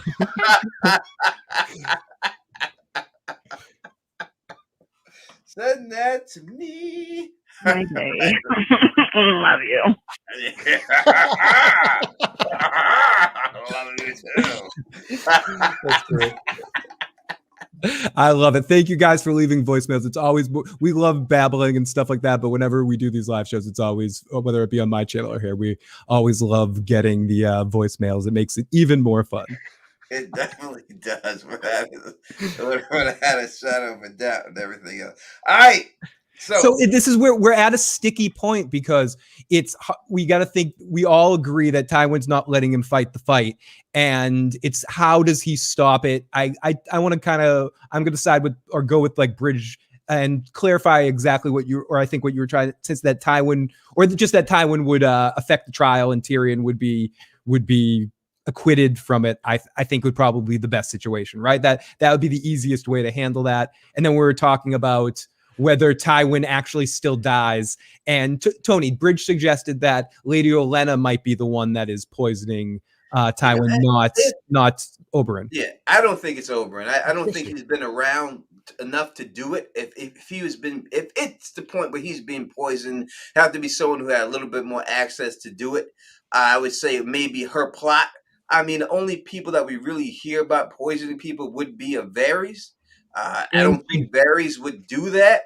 I don't think he'd be Peter Baelish. I don't think he would have been in position to do it, but I don't know if he would have done that. So I like the theory, but I just don't think you can go by because he shit stunk so bad. I think that if someone dies and all their bowel movement falls in the toilet, it's gonna stink bad. Yeah, that happens anyways. They should. I don't think that. I don't think that's enough to make me think. If he would have said, "I have a stomach cramp" in the video, chapter before, something complaining, then I would go with it. But if not, it's hard for me to go with. But they also, in the future chapters, like it's in the next book, A Feast for Crows, they say like how they tried prepping his body, which would prevent it from stinking during the ceremonies, but his body stank more than other bodies historically stank. And then on top of that, Olenna Tyrell came up to like Jaime and Cersei, and she's like, "Ooh, and did you catch that stink?" Like it seemed like she was rubbing it in almost. Yeah, because he's rubbing it in. I think it's it's like George said, and people realize that Tywin Lannister didn't shit gold. Like I think it's more of a situation like that. Like he's this he stinks bad, you know what I mean? He's a rich man and he stinks worse than other people. Well, you would think he's a rich man, he may smell like roses or something like that. No, he stinks worse than other people because he's really a terrible person. He's a terrible human being. He did a terrible thing. He ran a river into a castle and drowned everybody. I mean, this is who he is. You know what I mean? He's a disgusting human being. And I think that's just show how disgusting he is. His stench shows exactly how he may, on the outside, it may have looked like he was gold, but on the inside, he was a stinky bastard. Yeah, you know what? Everyone loves Tywin, and like you just said, he poured a river and drowned men, women, and children. Like I think he is the most evil character in Game of Thrones. This is a separate topic, but I love him as a character, but he's my least favorite person, let's say, human within the story because he's so good at being bad. We have got the whole Direwolf City podcast. Nice, all of them, even the one from Boston. Is in the building rocking with us. Thank you, IEZ, but we love you. Thank you all for joining us. Can't wait to have you all back on for another What If video. Thank you so much for joining. We have the whole Direwolf City. I feel tingling inside. Play me that laugh again, Phil, real quick. Give it to me. One more time. Give it to me one more time. Love you. Oh, yeah, girl. Love you. Oh, yeah. I love you too. I love you too. Oh man. If we wanted to continue down like a somewhat similar train, you could say that like even though Tyrion is pardoned, the king still has the right to just choose someone and exile them. So they could do that or something. Yeah, I think Tywin would probably still figure out a way to send Tyrion to the wall or get him the hell out of there and away from Cersei, out of sight, out of mind to a certain extent, even though he would just stop the trial by combat because he wouldn't put Jaime's life at risk in this situation. And I think so there's never a situation where Tyrion needs to be busted out of jail. Tyrion probably does not kill Tywin in this situation. And does he ever really find out about Shay? Probably not. Because Tyrion probably is just shipped out of there almost immediately at that point. Maybe even not. Does Jaime accompany him? Does Jaime take him to the wall? And then Jaime meets John. I'm going weird now. And Jaime meets Jon Snow, and then he sees a White Walker, and he's down there with a Valyrian steel sword, destroying the Night King himself. Oh. All right, this really opens up a whole box. We have to. If Tywin is still alive, Tyrion never finds out never walks in on him and Shay, never knows about that. Mm-hmm. The whole Riverland situation, would Jaime still be deployed to handle that? Would he still go to Dorne in the show situation?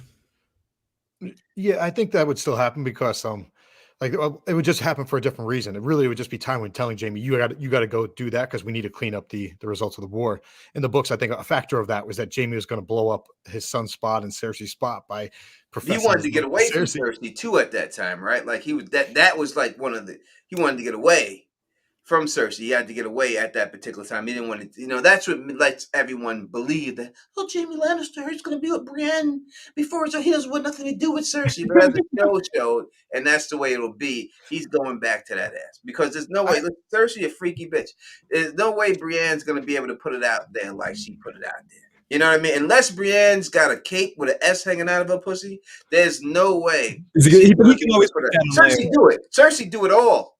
It ain't not. Brienne's a virgin who's never been done nothing. It ain't like she's skilled. There's no pornos to watch back then. There ain't no Pornhub, right? There's no VCR tape. Ain't none of that shit going on. So it would be hard for me to think that even if he hit it, that he gonna want to stay with that over this chick Cersei, who do with everything, lick the taint. She do it all. She about that life, right? You know it. Moon boy, she did it. She's with right? Moon boy. She did it. So I'm just saying, there's just no way I would think it would go down like that. So him going out there to the Riverland, let's just say, like he goes out there, would he have killed Blackfish with two hands? Cocky Jaime, this Jaime, instead of just doing this whole catapult situation, just take him the fuck out and say, you what, Blackfish is done. Well, Blackfish said no to it, so he doesn't really have the choice to do the one-on-one. Yeah, Blackfish wouldn't even fight him with one hand.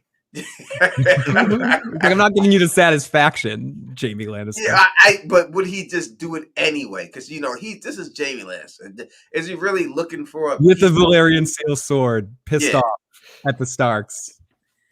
But he forced Ned to fight him. It wasn't like Ned was let me fight you, Jaime Lannister. He put him in that position. Could he have done the same thing with two hands? Would he have done that? Now, it seemed like maybe Blackfish was a little shook still, even with the one hand, so he didn't do it. But with two hands, when Jaime had pushed his, weight around and said, this is what you got, no choice. I'm just going to chop you down right now. In terms of Riverrun, that whole baby thing and stuff, fight, I guess it's different. In the show, they did sort of paint it as Jaime would have thrown babies or something like that, right? Yeah, something like he was willing to do. I will kill everybody in here and kill the kid. Cersei. Yeah, for Cersei. In the books, it's different because he again, Moon Boy and everything. He's losing. He doesn't really care about Cersei at this point. He actually wanted to stay in King's Landing for Tommen. She pushed him off, and then he sort of embraces being out there, meeting with Pia, hooking Pia up with his squire. He's got his horse named Honor, and then in terms of like the baby thing in the books, it's more of like he enters a conversation with I think it was one of the Freys or something like that. They said something to him and then he punches them. He says like, don't say something unless you're going to act on it. That's your first mistake. And the guy said something, boom, and he hit him. And that was his he displayed that if he says something, his word is bond. So that it was a setup to his next move was saying that he would do something, and he played the Reigns of Castamere, but he wasn't. I don't think he actually would have done that. However, I do think he would have attacked Riverrun if he had to. But I don't think he would have thrown babies or anything like that. Because I think he wanted to. I never thought that the throw babies thing that he would literally do it. No, it's a threat. But the whole thing about him is that it's a threat, and people believed he would do it because his reputation is so bad. So like if someone gives a threat and you wouldn't think they would do it, it's like, oh fuck you, but they believed he would do it. So whether he would done it or not doesn't matter. His reputation is so bad that that people would believe that he would stab the king in the back. He'd throw babies at the he'd do anything. So I would do anything for him.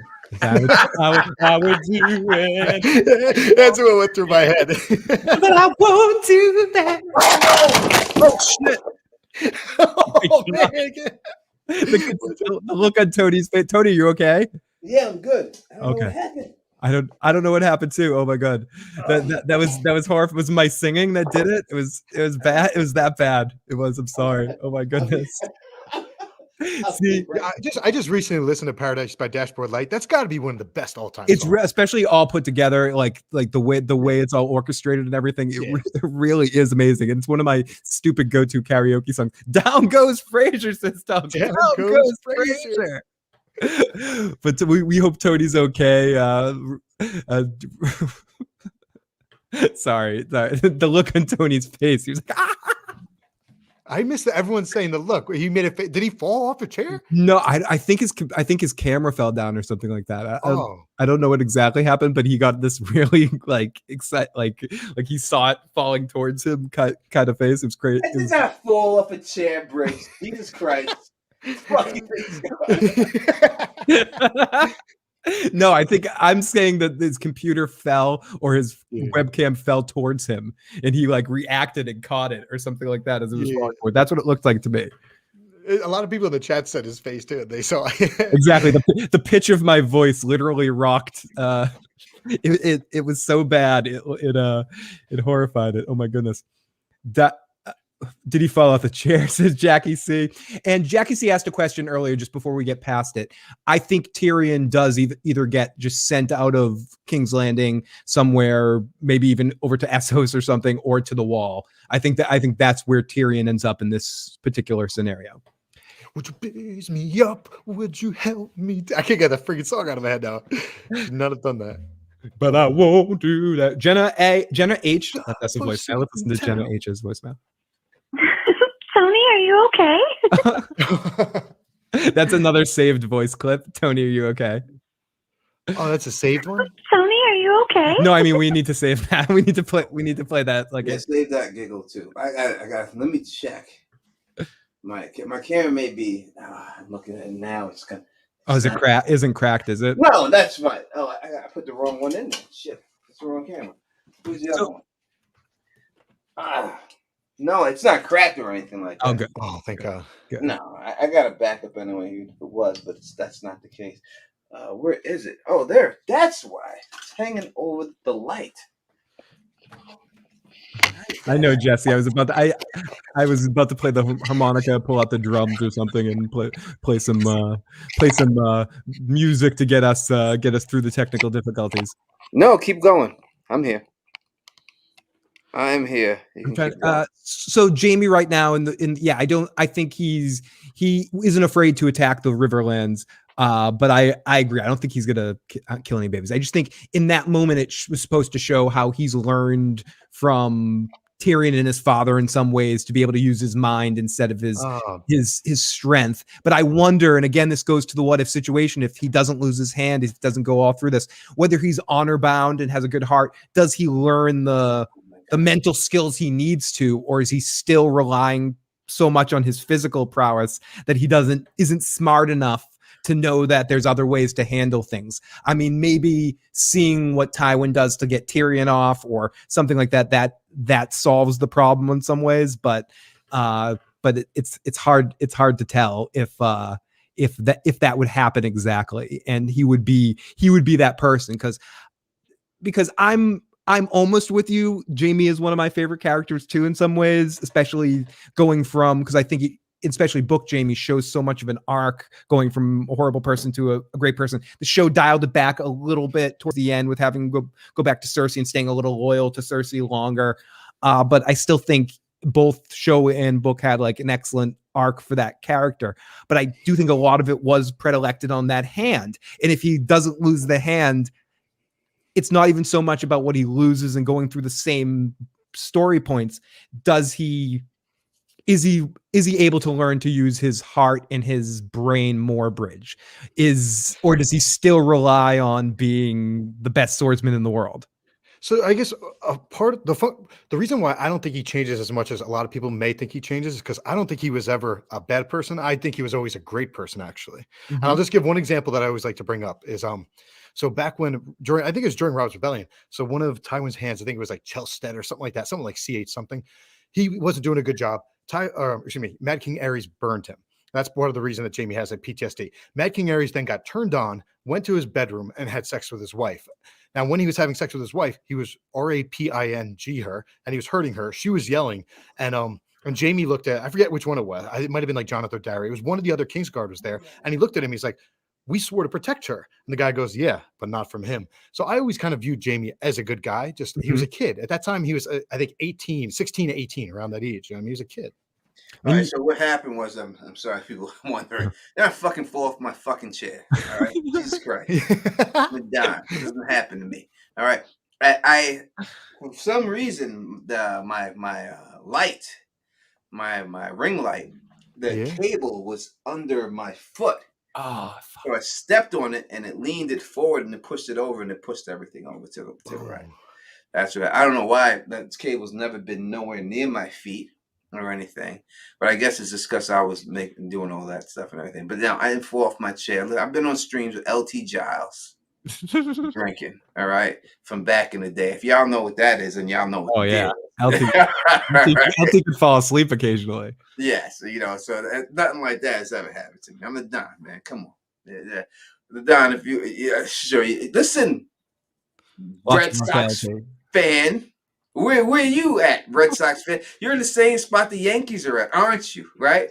So I don't hear nothing from you, masshole. This is what happens, all right, when you deal with massholes. I love her. I know. We look at the scoreboard. Sure, you did. Go ahead and fall. I'm a Don. All right, what are y'all talking about? No, I was just. I feel for you being a Jets fan your whole life. Being a Jets fan your whole life, it's tough. It's tough. I know it's tough. I am a Jets fan. I know that's what I'm saying. You're a Jets fan. Like I get it. It's tough. It is tough for me. Y'all should have some sympathy for me. Y'all just beat my team by 42 points. Ran the score up. I don't need to hear this stuff. Come on my stream and remind me of it.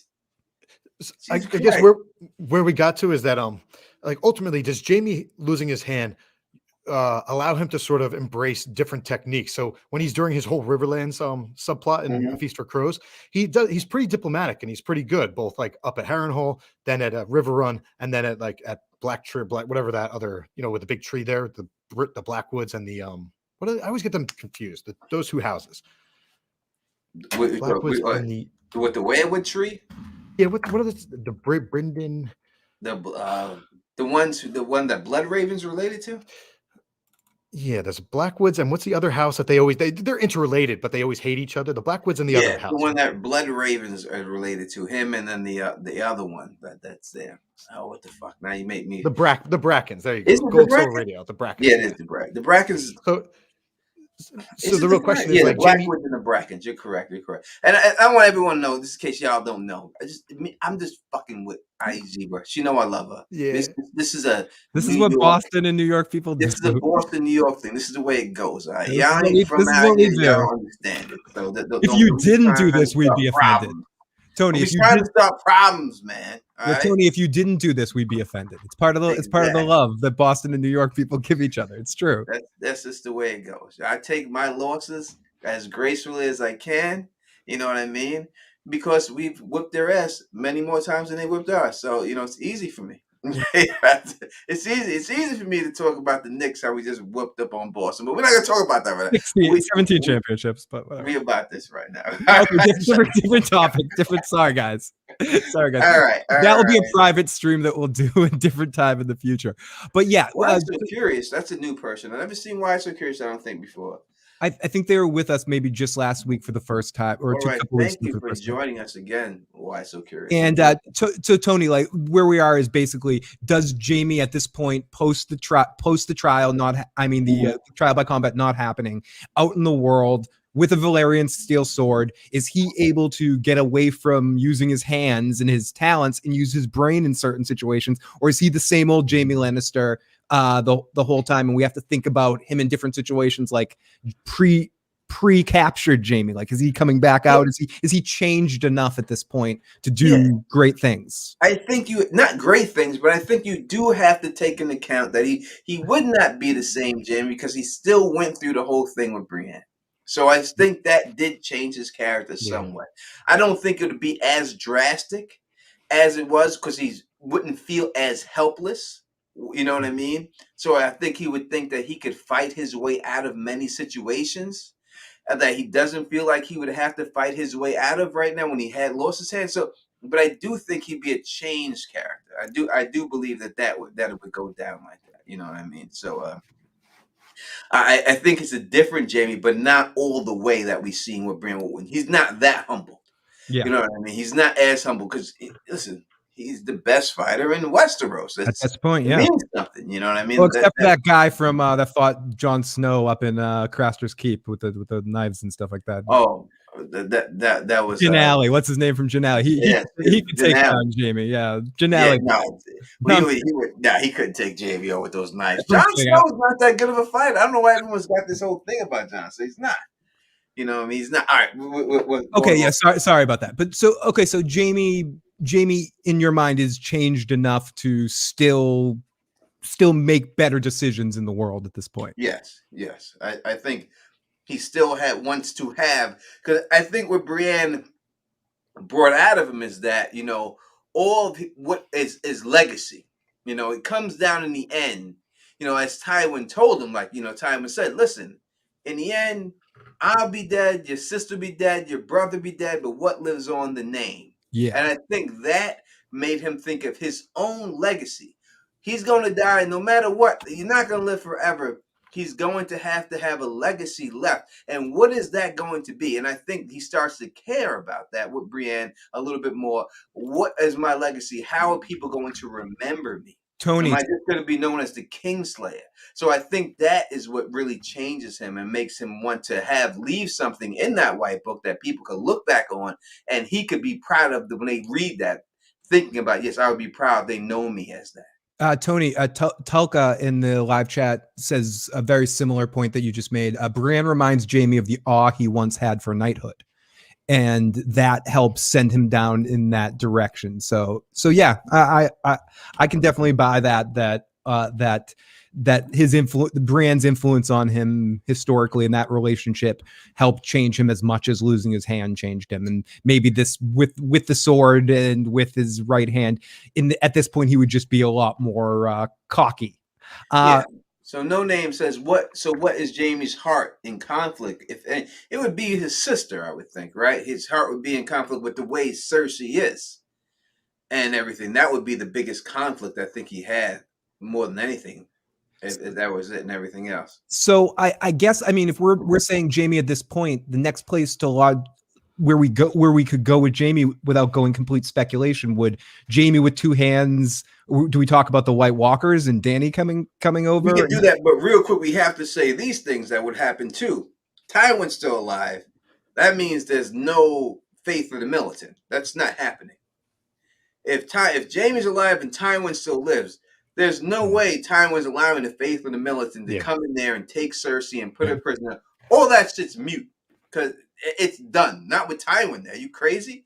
That would never happen. So there would be no Cersei getting her head chopped off. There would be no bells. There would be no shame. None of that if Tywin is still alive. It's a whole different situation. You know what I mean? If Tywin's alive. So I don't see any of that coming to task. So it's hard to see. You would have to say, would Marjorie and them have the power to try to take over Tom? And I don't know if Tywin is there. No, you know, Tywin is controlling the throne. You know, there would be no. I don't care how good her pussy was to the virgin boy. Tywin has an authority over them that there would be nothing they could do about it. Can I throw something out there? I just read a quote I really liked. So it's So I forgot to point this out.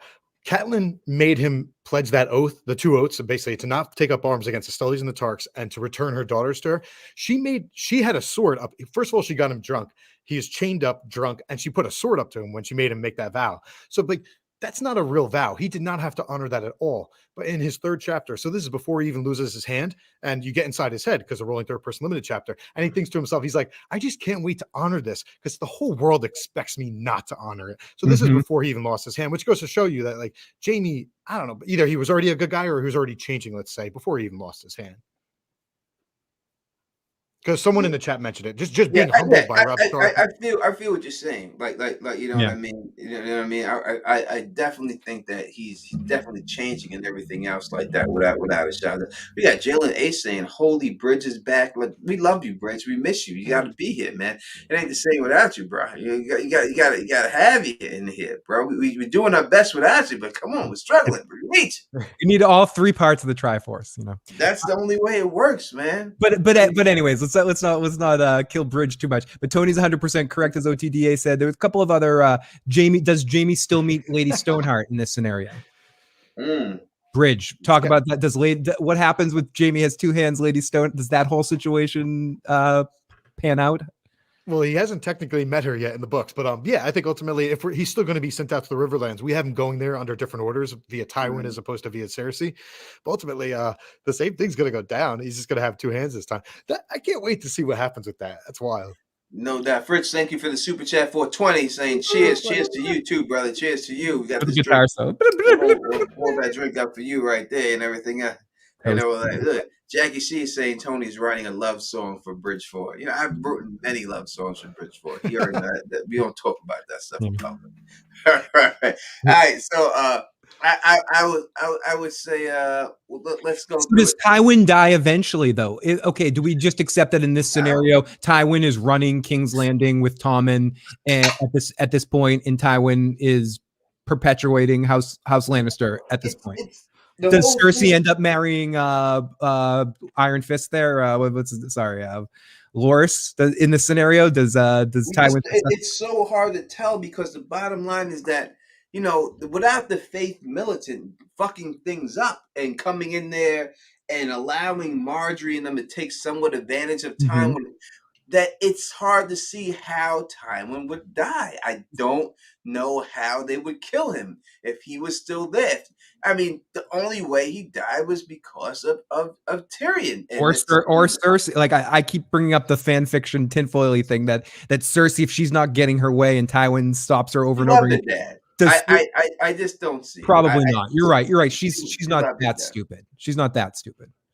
Yeah, no, she loved her dad. I mean, she did love. I mean, the Lannisters love each other. I mean, except for Tywin loving Tyrion, they all love each other. Oh, they love each other a lot. Yeah, just like Jaime worshipped the dad. You know what I mean, and everything else. So, I don't see that. It's hard for me to see how Tywin would get taken out unless it's by the Dornish, unless there's some sort of plan that comes to fruition that ends up with Tywin dying with Doran and Oberyn's a plan that they have in some ways to take out Tywin eventually.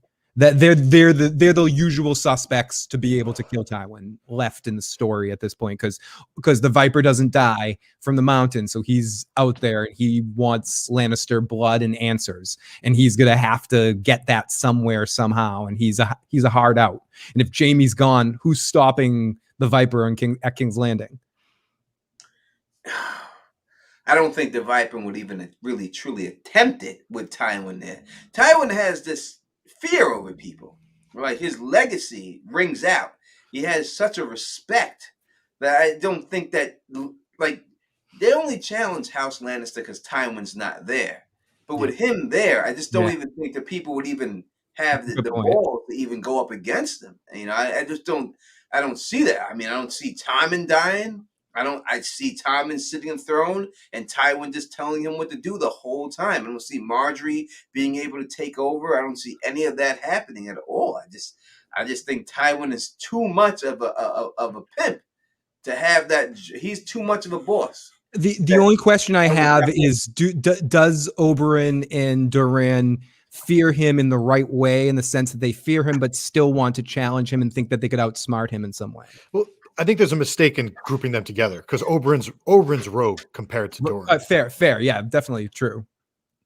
Like Dorne is making slow moves, right? Whereas Oberyn he's playing on his own game right now. He went up there against Dorne's wishes, and he's doing everything he did was against Dorne's wishes. Yeah, and he's gonna keep doing that. He's gonna go out in a blaze of something. I guess that's what I'm saying. He's gonna go out in a blaze of something. I still think that I think Olenna Tyrell is poisoning Tywin, and so I think he would die regardless. Jenna says, I think Oberyn gets him anyways. Zebra says, Oberyn doesn't fear Tywin, in my opinion. Jenna says, I don't think we came to a definitive decision. Oh, what question? I don't know if you guys talked about it already, but if Jaime doesn't lose his hand, Cersei probably keeps interest, so they do eventually, but they still eventually drift apart. We talked about that a little bit, that she was already banging people. By the time he got back, she was already banging Kettle Black. And who else? Well, she had banged Lannister. I just want to get you to say Moon. Oh, and Moon Boy. She's got to have it. All right. Cersei got to have that. You know, she's that type chick. And then listen, there's guys like that too, who just got to have that on smash at all time. You know what I mean? And there's nothing wrong with that. She just got to have it. Jaime ain't ever been with no one but her. So, you know what I mean? He's loyal. She ain't loyal like that. She's been with other people. She's been with Robert. She's been with other people. So she's about that life. You know what I'm saying? That's just what it is. Ready? Here's a good line. Cersei, and this is Jaime's thoughts. Cersei is a lying whore. She's been fucking Lancel and Osmond Kettleblack and probably Moon Boy for all I know. Ridge, that might have been the only time I've ever heard you swear because you're actually quoting the. Oh no, I'm sorry. That was actually Tyrion. Tyrion did say it. He goes, "And I am the monster they all say I am. Yes, I killed your vile son." I forgot that. After Jaime told him the truth about Tysha, Tyrion lied and said that he killed his son, even though he didn't. Oh, I forgot about that. Now, a couple comments in the live chat. Ginger says they would definitely outsmart him. Durin said Oberyn is the snake and he is the grass. Why So Curious says Oberyn wants to destroy the Lannisters. There is no fear. And no, there is fear. Because if he wanted to destroy him, he would just come right out and say he could do it. But he's going, he's trying to slither around and do it underhandedly because there's fear. Because if that's the case, there's no fear. Then go right up there and just assassinate him, take him out. You can't do it. He knows he can't do it. You know what I mean? There's a reason why he's asking him to tell me the name of the person who gave you the order. He's trying to be justified for doing it. He needs, more support to do it. You can't just take Tywin Lannister. It's not the way it goes. It's not going down like that. You know what I mean? So it does bring up, if Oberyn's still alive, there's a huge thing. I mean, we can't get into all that. That's way too much. We'd have to do what if Oberyn lived situation and talk about the whole thing with Oberyn. So we'll leave all that for another video of what if Oberyn lived. And this will be the scenario. I mean, that is on the wheel. That is one of our things on the wheel. So we don't want to destroy that one too. You're right, Tony. I want to give a quick shout out to the show writing. Again, this is a season that everyone liked anyway, but here's a change. I'm pretty sure, take this with a grain of salt, I'm pretty sure they made this change in the books, is that in the show, Oberyn says, "Who gave you that order?" I don't think he actually says that in the books, but so that's a pretty keen show adaptation. In the show, he's just saying, you killed the family, you murdered her, you murdered her. He's just saying that, he's screaming that out. He goes full Tom Cruise, you good man. He's like, "Tell me who ordered the code red. Tell me who ordered the code red." He basically. That's the book version. I'm saying in the show they added the line, and he's like, "Say it. Who gave you that order?" So I think that was a cool. And pointing at Tywin in the show. Yeah, exactly. Right at him, So I said, listen, the show did some good shit. I mean, the show did shit, but up until then, they did have, have a good run for the beginning, and it fell off. Tony, you missed a quick voicemail from Jenna after your. Here we go. Please do. Tony, are you okay? I am fine, baby girl. The Don is all right. Nothing happened to me. It was equipment. Equipment got it. Not the Don. The Don is good. It was a 3-foot fall off his chair. That's it. Exactly, Rest. Not fall, Bridge. Don't be putting. Bridge 4 is not falling down, right? The bridge ain't falling. Here, I did not. Bridge 4 falling down. I'm about to just rewind. I wish I could rewind the video. You can see I did not fall. It's so I can see since the camera went to the left, maybe it looked like I went to the left with the. I did not go. I did not fall. Listen, y'all know me. If I really fell, I would tell y'all motherfuckers I fell. I don't care. I would say, but I did not. It was the light. I stepped on the thing and it moved. It pushed it over to the right and it hit the camera and everything went down on the side. You know when you like pet a dog in like the right spot and its leg is like and it shoots up like it's ooh. Is that what happened to your leg when Phil started singing? Were you like and you hit the cable? I don't know why that was over. I mean, listen, I heard Phil sing live in Nashville and that didn't happen, so I don't know if that would happen. And everything else like that. Jen asked it was definitely an angle. We're not going to delete the stream. We're going to no. This is forever. Why does Kev look like he's in a dungeon? Says OTTA. It's because we locked him in the black cells to do this podcast. We're like Kev. You're coming on this week, and there's no stopping it.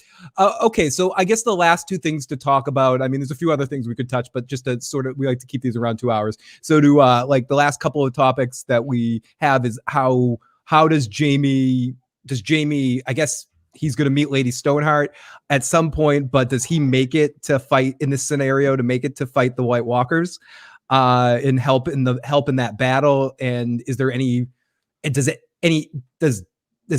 Jaime change anything to do with Daenerys? I don't think anything. I think he's well, the whole thing with Daenerys, with Tywin controlling King's Landing, Yep. This is a whole different situation. With Tywin down there, would he believe in the White Walkers? Would he send the army up there to help? It's a whole. We have to leave all that for the "What If Tywin Lannister Lived" video. We have to leave all that. That's a big deal. But I will say that Jaime is destined to fight the White Walkers. Anyone with a Valyrian steel sword is giving it is there to fight the White Walkers. Not the Whites, the White Walkers. He's going to have to fight the White Walkers himself.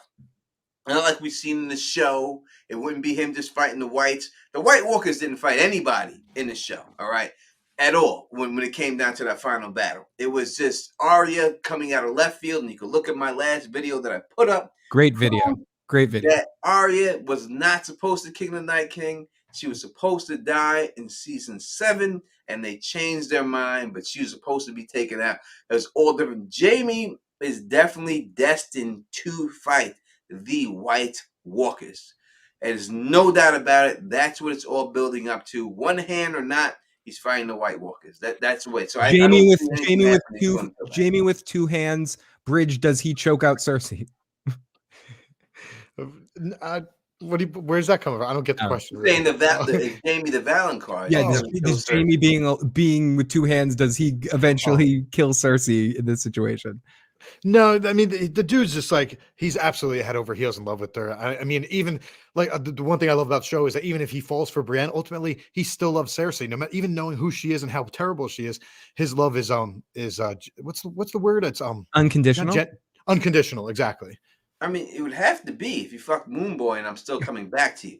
I mean, it would have to be something like that. You know what I mean? Yeah. So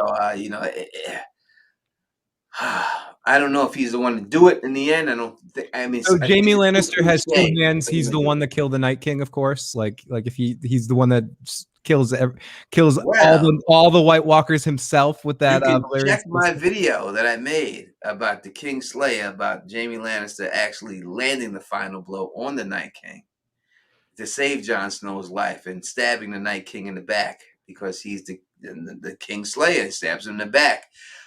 You can watch that video, and I think that it's a good chance that he does kill the Night King. I think it's a good shot that he's the one who pulls it off. So I think it's something that she had, like, I forget exactly how it went down in the show, but Jaime sort of let Brienne take the lead, right? So ultimately, the fact that he does that with one hand is one thing. It's still cool that he did that because you're just in a leadership position. But if he was to make the same gesture to her as a two-handed badass, the best sword fight, it gives it more impact to it. If he still has two hands and he lets her take the lead, so that'd be cool, hypothetically. No doubt about it. I mean, I think a lot of it, not a lot, a whole lot of thing. You know what I mean? Goes down and changes if Jaime has his hand. But some of the things that we see in the show, well, he's definitely getting away. He's definitely going to fight the White. He was willing to do it with one hand in the show. So two hands, he's about that life. There's no way he's not willing to do it. You know what I mean? I don't believe that they're going to bring some, capture a White and bring it to King's Landing. And that's going to take it to convince him. I don't think they're going to have to do anything like that. You know what I mean? But I do think that, Jaime, he'll learn, if he learns that Jon Snow is Rhaegar's son, and he messed up with Rhaegar, this is his chance at redemption to save Rhaegar. You know what I mean? I just think that it sets up for Jaime Lannister stabbing the Night King in the back and taking him out. I think that's the way it goes. Now, why they chose to do Arya, you would have to ask D&D why they want that and everything else and all that. You know what I mean? But you can check my video. It says everything I'm saying here. I say in that video. Go back and watch that video. You'll see exactly that's what's in there and everything else. So that's just what it is. You know what I mean? I think he has a good chance of killing the Night King. Check this out. What do you guys think about? Do you remember what happened with Marcella in the books, where her current status is? So they tried like shipping her off, or whatever. They had Arianne had her own little plan with Marcella, right? And then they got attacked by Darkstar. Now there's misinformation going on right now. I think Cersei believes that maybe like Ariel Hota cut. I could be wrong, but I think Cersei thinks Ariel Hota may have like hurt Marcella, but Marcella got her ear chopped off. Yeah, ears chopped off by Darkstar. So ultimately, yeah. So if Jaime because at this point Jaime's thinking about he didn't really like Joffrey, but he's starting to embrace at least Tommen in his head. Like if he goes back to King's Landing, he's thinking like I can actually be a father, and presumably he like loves Marcella too. They sort of attacked that in the show where they had Jaime have that scene with Marcella on the boat. So in theory, in our little what if thing, if Jaime still has two hands and he finds out what Darkstar did, down with Darkstar. Well, all right. So we have to go. Let's do the Jaime Lannister Darkstar battle. We'll do that right now. Yeah, that'd be a good place to. All right. So this is what I think. So it depends. Now, Darkstar is seeking the sword of the morning, right? Like he's thinking Dorne. He's trying to find Dorne. If he has Dorne, right?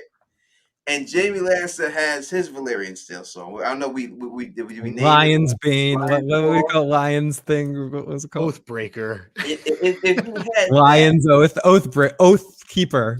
That does make it an even battle. And if it's that even of a battle, do you think?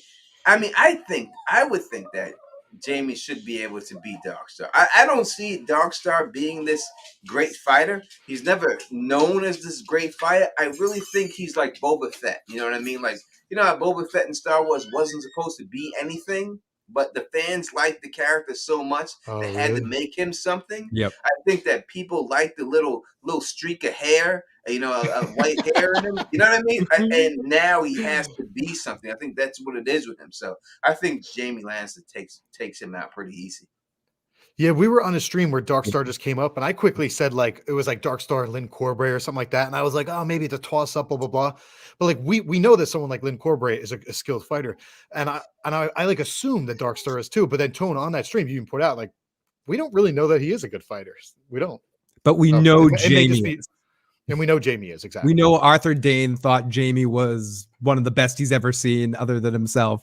We know Barristan respects Jaime. We know, even though we haven't seen it visually on the show or see moments with him with two hands, with his right hand, we still have heard from people that you respect as we know are the greatest swordsmen in Westerosian history and on that list. When they say that he's one of the best, you have to respect it. So thinking about Jaime being at full force with a Valyrian steel sword, I don't think I don't think the fight's close. No, he's gonna get that. He's gonna get both swords. He's gonna have Dorne. Yeah, he's gonna have Dorne on him too. Yeah, he's gonna have them both. You know what I mean? I don't think that it would be a contest. I just don't believe in Darkstar. Me personally, I know people want to make him out, but to me, it's like I say, he's like more like Boba Fett. I think he's a character that people made bigger than he actually should have been because they like the way he looks. Because I don't think Darkstar's that good at all. You know, sorry, ladies, because it's y'all who made him bigger than what he is. I think that I vaguely remember it's either an Arianne or like an Hota chapter. Someone thinking that but the wording could be interpreted different ways, like a cruel or something like that. Like, are dangerous? Dangerous can be interpreted as like, is he dangerous because he's a great fighter, or is he dangerous because he's a psychopath? You know, and he can betray that kind of thing. Well, you could say like Ramsay Bolton's dangerous, but he ain't a great fighter, and it's clearly pointed out that he's not a great with the sword. He's just a brute, and he's more like a, you know, I would say like Sir Duncan the Tall. You know, Sir Duncan the Tall is a brute. He wasn't great with the sword. He was just bigger than everybody else, and he knew how to use his weight and horse you to the floor and take you out. You know what I mean? And that's a dangerous person. But he wasn't a great swordsman or anything like that. You know, Jaime's a great swordsman. Regina Gray saying, didn't he fight Ned with both hands? He did fight with Ned with both hands. And I will always argue that he was holding back a little bit because he knew he couldn't kill Ned.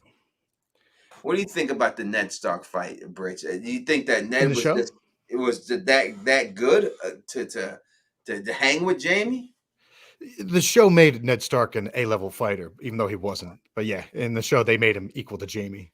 Yeah, he's not an A-level fighter. You know what I mean? Yeah. I think it's proven at the Tower. Like, he made up a lie about, I killed Sir Arthur Dayne when he didn't do it. You know, he made that whole lie up about himself to make people fear him more than he did. And I think that's why Jaime wanted to fight him. Like, oh, this is the guy who killed Sir Arthur Dane. Let me see. Let me if see I'm how better good than you Sir let me Arthur see how Dane. If good I you can really kill are. him, I'm better than Sir Arthur Dane. You know what I mean? I think that's what really pushed Jaime to do that attack, because he wanted that on his record. Yeah, there was I always reference this one video. It doesn't exist anymore, but George R. R. Martin was interviewed by MTV a long time ago, and they asked him about Ned versus Jaime, and his response, he goes, and it was sort of like almost like a what? He goes, Ned Stark, he goes, Jaime is an elite fighter in the Seven Kingdoms. He goes, but Ned Stark was more of a diplomat. Like, it's not even a question of those two. Emily, oh, sorry, Bridge. Sorry, to end it, to go even further in terms of Jaime, George R. R. Martin in that interview said they asked him Aragorn from Lord of the Rings versus Jaime. And if people who know Lord of the Rings, like, Aragorn isn't even human. He's like, he has like extra special blood. He's a little different. And they're bigger. Yeah, exactly, and more stamina. And he's like, Jaime would be Aragorn. In other words, George R. R. Martin thinks Jaime is the best, basically. Right, and George R. R. Martin said Aragorn would destroy him. And to just and you couldn't. I mean, you can't compare someone who's fighting, who's able to chop a dragon's head off with one blow, fight these troll creatures, to people who are supposed to be kind of regular. You know what I mean? Yeah. It's not fair. Different to worlds. compare them to him and everything. You were saying something about Emily? Yeah, in Emily's comment, this is my, like, what I always thought in that fight personally, that Jaime knew that if he killed Ned in that situation, Robert would kill his entire family, and Tyrion was on the line as well. So he knew that he had to fight Ned off a little bit and like just more be like, let me just see what you have, and not like almost like Inigo Montoya in the sixth in Wesley fighting, when he's like fighting left-handed first just to see what the guy can do. And I don't think Jaime was giving him full Jaime Lannister in that moment. At least that's how I always interpret it. Maybe that's my Jaime fanboyness, to say that like it wasn't so much that they were upping Ned, they were showing that Jaime knew he couldn't kill Ned in that situation, so he had to fight a little bit more defensively. You know, it's cool. I just remember this. I like that scene from a Hollywood standpoint because it was exciting, and because Sean Bean is really good at the choreography and stunt work. He's really good with the sword. I just remembered. So they did the little fight, and when Ned is pretty good, Jaime, like when he takes a step back, he almost gives like that face to Ned, where he's like, looks surprised. Yeah. No, like happy, like cool. That's how much Jaime loves fighting. Yeah, who doesn't love The Princess Bride? It's amazing. One of the best movies ever. Anyone need a peanut? I mean it. It really is, right? I mean, I hate to say. I mean, I know Andre the Giant's in it and everything else, but The Princess Bride is really one of the best movies ever made. Yeah, but beginning to end, one of the. You've never seen that movie, Bruce? I saw it as a kid, but as I always say, my head injury is before that. Yeah, the only thing I can remember is the big guy climbing up a mountain with two people on his back. Yeah, inconceivable. Inconceivable. Yeah, it really is. Columbo and Fred Savage too are really great in their small parts.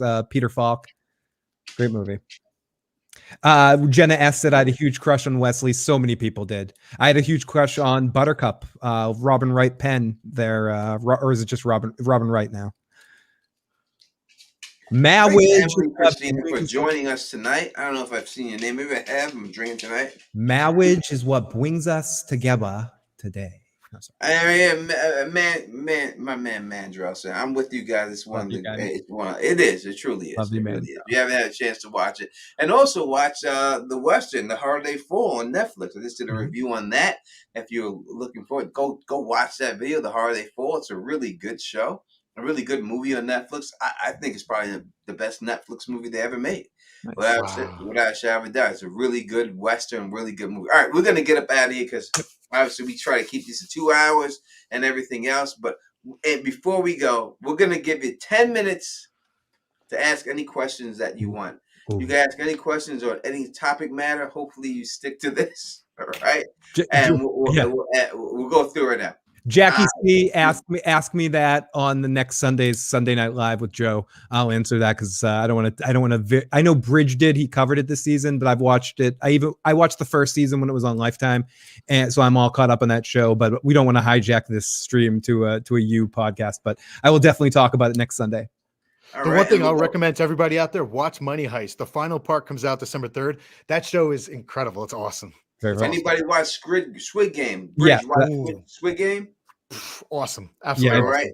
Yes, I binge watched it. Really great. I don't want to spoil any of it, but really fun. Watch it if you haven't watched it. It's better than the hype. meaning like it's hyped up. So a lot of people might go, I'm not going to watch it, but it's even really better. well done. It's really smart and fun. And it's a take on something that's been done before. I don't want to say what movies, but there's a movie with Schwarzenegger, and then there's another movie series that's similar in some ways, but it's extremely well done. I have watched BMF. I watch every episode of BMF. I watch all those shows, anything like that.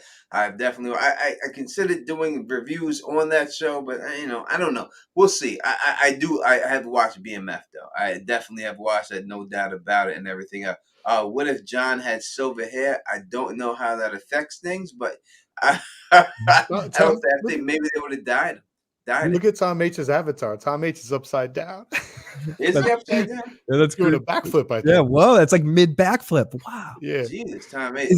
Fernandez T says, what did you say was the best? Please, it was the Horror They Fall on Netflix. It's probably the best movie Netflix has ever put out. I would say without a shadow of doubt. Ginger Bell is saying, what if Varys intercepted Sansa before Littlefinger took her? That's a huge what if. Maybe we could do something like that. Maybe put it on the board and everything else like that. Alicia is saying, until next time, my sun and stars, Bridge Force. Until next time, we'll see you later. Next, play the goddamn laugh real quick for Bridge, real quick. Love you. There you go. Love you, Bridge. Jen S., do you think Jaime will die against the White Walkers after? I don't. I don't. If it's going to be a Valancourt situation, I do think that he dies in the arms of the woman he loves. That's what he said he wanted to do. I don't think they put that out there for nothing. Yeah. So I do think he dies with Cersei. Yeah, I think he dies eventually with Cersei as well. And why so curious? I will be covering the boys this next coming season, so make sure you check out my channel, Phil the Issues Guy, and I'd love to have you call in and give your thoughts when that new season drops. I love the first two seasons of the boys, really awesome shit. Boys and Invincible, both on Amazon Plus. Definitely check out both those series if you haven't already. And I look forward to talking to you about that too. Mandrell said, unfortunately, I have to agree to disagree. The Japanese did a better meeting on the Squid Game type thing. Very curious to hear you elaborate on that a little bit more on a future stream, Mandrell. Moose Bolton saying, what if Rooster's true-born son never died? That's a good topic. I appreciate you putting that out there. Is anyone going to cover the Wheel of Time? Well, yeah, I have covered. I put a video out about the Wheel of Time. Bridge 4 is devout. I haven't read all the books. Bridge has. He is the Wheel of Time master. So I would definitely suggest you subscribe to Bridge 4's channel. He knows everything about Wheel of Time. I'm a novice in it. I have put a video out there about it, but Bridge knows everything. So definitely check out Bridge 4 if you want to know anything about the Wheel of Time. He's got that locked down. And that's it. So definitely check that out. Make sure you subscribe to Bridge 4's channel because he drops that Wheel of Time stuff almost every day. Yeah, I'll say this real quick. I know that you've basically, you're going to know exactly what's going on in season 1. And I only recently finished the whole series. Of completed series that I've read the entire series, it's my number 1 now. It's got some slow parts in the middle, but my favorite author, the guy who writes the story for Bridge 4, Brandon Sanderson, he finished up the last 3 books, and it is an absolute blast. It's incredible. You think that's going to happen with George R. Martin? Is someone's going to finish it up for him? If someone finishes it up, I think it should be Brandon Sanderson. He'll kill it. He'll crush it. He's so, I mean, like I said, he's my favorite author, so I'm biased. KP says, what up, sexy ladies? And I Poppy. Why you do me like that? What if Tywin didn't die? We are doing the what if Tywin didn't die. Yeah, we have that somewhere. I think we were going to do that at some point in time, but we ended up changing the subject. But so it's back on the wheel. But that is one that is in flux. Yeah, that's locked. So we know we have a couple with the Direwolf City girls. So we have the what if Robert Baratheon didn't die with the whole Direwolf City podcast. We have one specifically with IE Zebra that she came up with. Then we're going to do that with her. It would be us and her. What was I forgot which one that was what if Jaime never joined the Kingsguard? Yeah, what if Jaime never joins the Kingsguard? We'll do that with her, and we'll keep rocking. You know what I mean? And that's just the way it goes. So we'll definitely have all that stuff in there. We have a bunch. You see the wheel behind Phil is all filled with different topics for the What If series, and we're gonna go through all of them. When we start pulling one down, we'll do another one and stuff like that. So we're definitely doing all that with everybody else. All right, we gonna bounce up out of here and everything else. KP starting drama. He's saying that anyone hear about the drama during the Sir Huntsville? We've already talked about that, KP. We'll talk about it more on Saturday night. We talked about that already. And we will be talking about that live with Gary Area on Saturday night on the After Dark. So if you want to hear more about that stuff, we will talk about that whole situation there and everything else. Again, as I said earlier, I'll say it again. You know what I mean? Listen, if anybody got any issue with anybody else or whatever it is, that's between y'all cats. Don't put my name up in there. Don't drop Gray's name up in there. Don't drop my man Carmine from Red Team Reviews name up in there. Just stand on your own too and do your own thing. And how it play out is how it play out. That's the way it is. Because that's the way Don do. If I do it, this is me. I'm from Queens, New York. If I say something, listen, I've had my problems with people on you, and it ain't nothing worth discussing. I see you. So it is what it is. And that's just the way it goes. It ain't nothing worth discussing. That's the way I roll. You know what I'm saying? That's the way it's going to be. So, you know, I mean, we'll discuss more about that on Saturday and everything else like that. Hopefully it all can be worked out and it all ends on a positive note and everything else. All right, Bridge, let them know where they can find you. Bridge 4, like Tone said, I'm going to be focused mainly on Wheel-Time Witcher and House of Dragon coming up soon. Thank you. I'm such a dork. This has been Bridge 4. I'm such a tool. No, I'm a bigger tool. Let me be a bigger tool. I'll try to top you. I'm just pumped for the post stream. You know, we'll chat for a bit. I'm more excited for that than all these bastards in the chat. There'll definitely be a post stream. So someone messaged me to ask me if there would be a post stream discussion if they could join. Yes, you can. I will send you the link as soon as we're done here. And everybody, hey everybody, this is Philly Issues guy. Let me try to be weirder than Bridge. Hey everyone, thank you so much for this. Don't worry, this music is not copyright. And everyone, thank you so much. No, sorry. You guys can find me on Philly Issues guy, and yeah, look forward to check out my silly BS over there and see if maybe I'll make, like, if you're a Patreon of mine, you can join us on a live stream after. We'll see. But right now, whoever asks Phil for the link to join us on the live stream, you know who you are. And if other people from the podcast, I didn't mean that part, you know, want to join us too, we'll be on here for a little bit. So jump on, man. I'd love to talk to y'all right now. And Bridge does. You can jump on right now. Bridge has covered you. If for people that were asking about you, he has a couple of videos on you. So if you want to check out Bridge's thoughts on that, definitely check out his videos on that. I'd say just watch the show. It's a great show. It's a fun show. It's cheesy. It's good. It's good. Like I watched the first 2 seasons. I never watched it again. This guy is such an idiot. But he gets even more idiot in season 3. It's amazing. Season 3 is so bad good. It's so horrible. It's awesome. It's so horrible. I don't know how they got. All right, we're out of here. If you like what we do, please thumbs up this, spread this across the room.